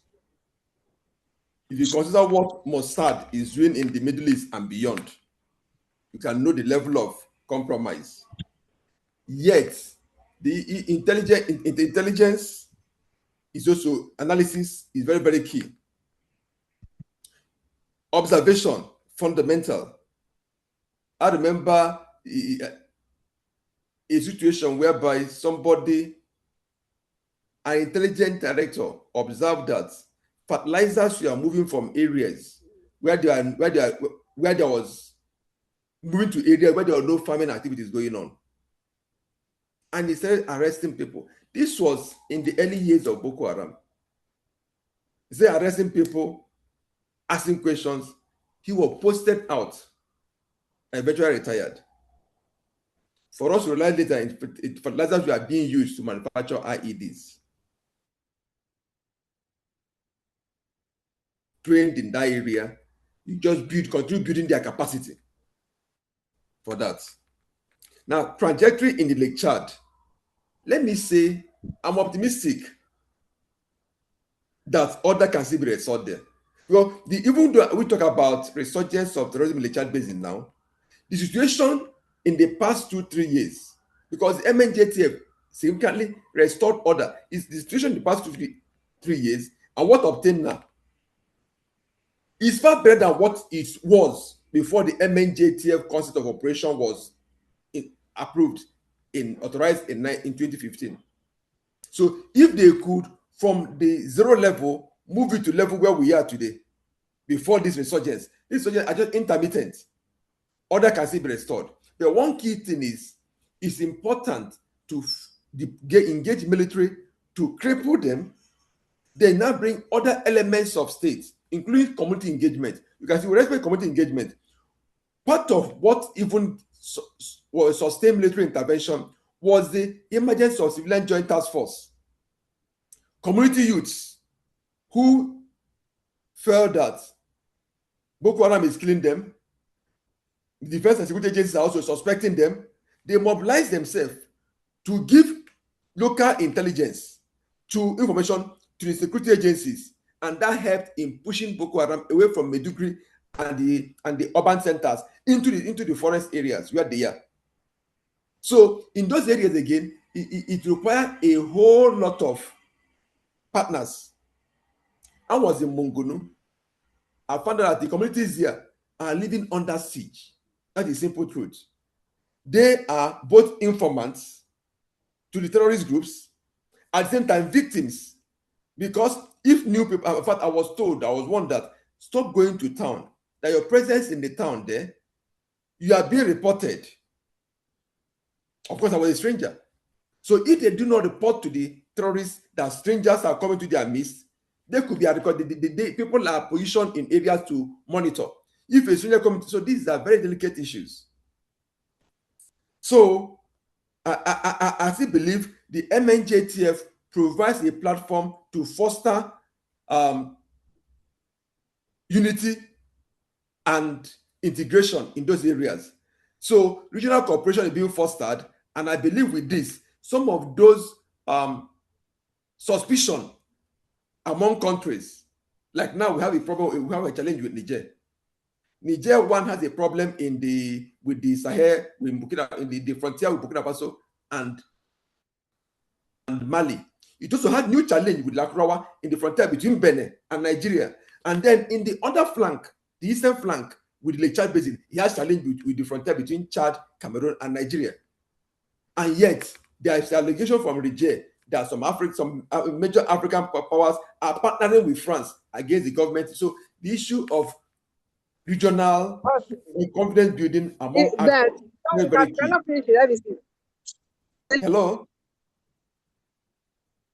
Hello? You're good. You're good. You're good. There was just somebody came off mute. It's all good. All right. So I said there is need for confidence building among the state actor, political leadership, so that some of these areas of distrust will also be continuously. We can't get tired of it. These things are real. Thank you very much. Thanks, Professor. So I'm going to combine two last questions and ask that you both actually make some closing comments, as well as addressing whichever parts of these questions you might find interesting. And that one of them really is talking about how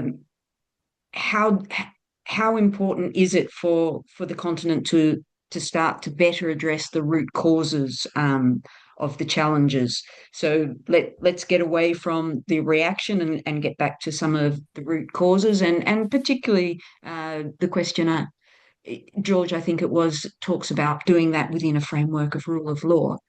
And then we have really a similar aspect coming from the Brigadier, who's got huge experience in Somalia, wondering whether, given the efforts that have been seen over the years, particularly in the military, the firepower, the intelligence parts, how much more do we need to do in the facilitators of that? So again, looking more at the structural factors and less at the security factors. So root causes and that more comprehensive approach. If you want to touch on those two as you make your closing statements.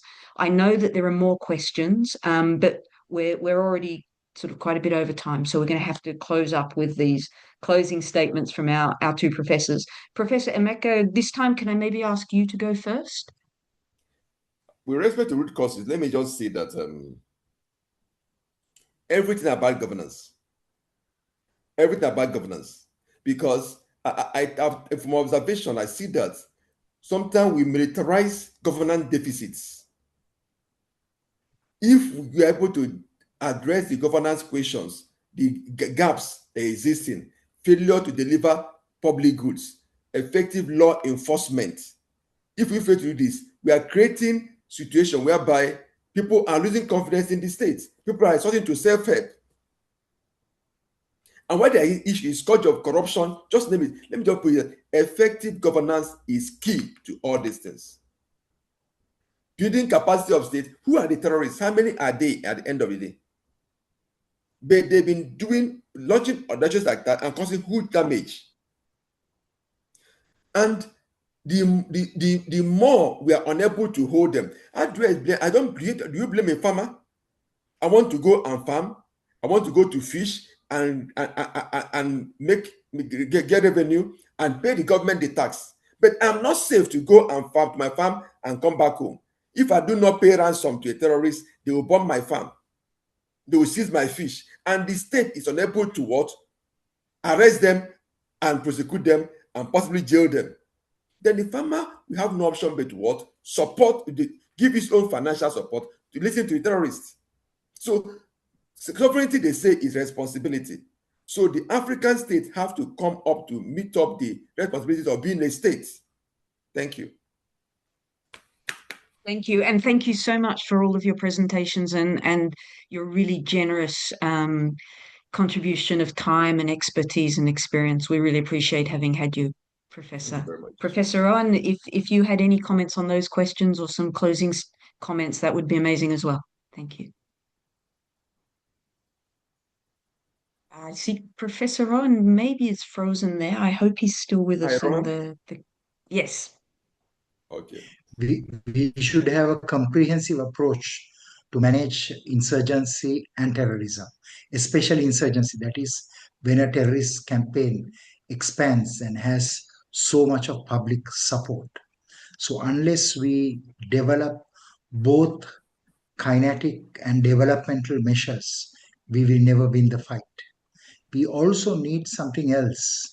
That is, we need to address the legitimate grievances and the aspirations of communities.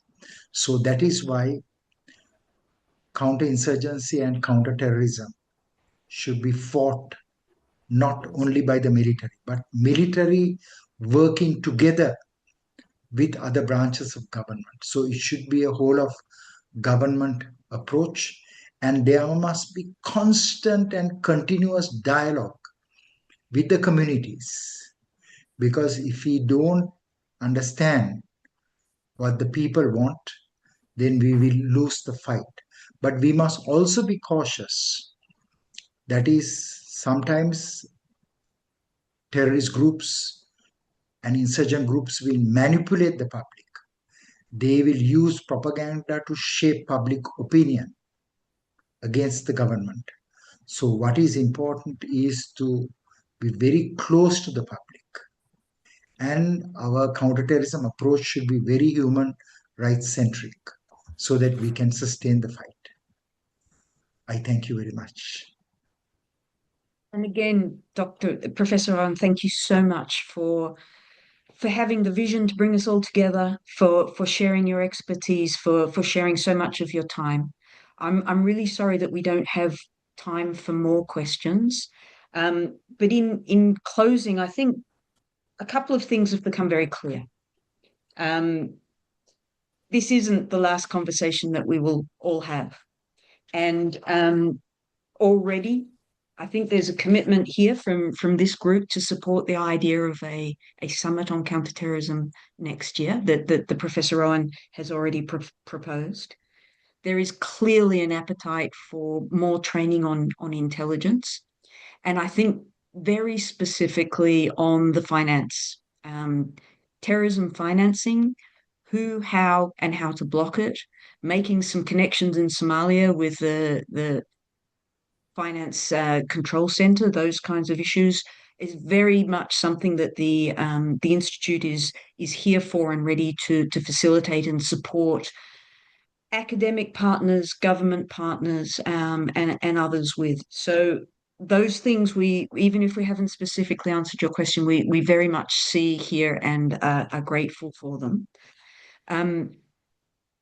You've seen a couple of times come up in the chat, and I'll ask my colleague to do it one more time, to share the email address where we ask you to make contact to get hold of the presentations that have been shared over the last 2 days. I think it'll be possible for our team to also try and go through the emails of those that subscribed, so that we can find ways to share these presentations with you, because the time was not sufficient to really go through all of the richness and depth of what our professors have tried to share with us. I really wanted people to be aware of 2 upcoming peace talk sessions that the Institute is running. That's really the last 2 sessions that we'll be running this calendar year. And the first will be on the 18th of December, and that's going to be focused on transnational organised crime. And the second will be the following day on the 19th, where we're going to look at particularly climate change and peace building. So that there's going to be sort of 3 main sections there, looking at the drivers and environmental factors, resource scarcity, community resistance, adaptation strategies, and local peace building approaches. And then, of course, security implications and displacement is a big part of what that session will be looking at. Again, if I can ask the team to share the email. It's already in the chat a couple of times, but people have not been able to see it. So if the team's got somebody still linked in that can share that email, or I ask you to quickly scoot up, but we'll do our best to push the presentations as well. But knowing that there's been such a big group that have subscribed, ask you to try and find that as well. So that really brings us to the close. Again, one last round of thank yous to reiterate with Professor O and Professor Mecca, the substance that you've given. Please don't share your emails. That's not helpful. We need you to take ours. So the last bit is to thank the Horn of Africa Institute of Peace and Security team, and that's very much our director. Also, absolutely have to mention Abdi, Mariam, Habdan, Janet, Njoki. We now have also a team of Peace Talk coordinators who are all in the background trying to make this come together. So again, very much thanks. And I think probably I see this has come up a couple of times, but I think it's an important one. Colonel Bashir has been making a really important point about the police postcard and the lack of any level of verification of Al-Shabaab controlling maritime routes. And I just think I don't want to close without having acknowledged that really important point. So we'll close it here with, again, many thanks to everybody and for your commitment to spending 2 days with us and for your really thoughtful and obviously very well-informed questions as well. So thank you, and we'll close it here.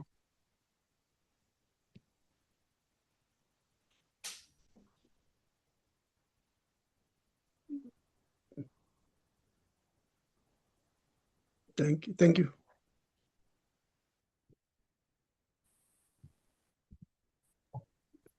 Thank you. Goodbye.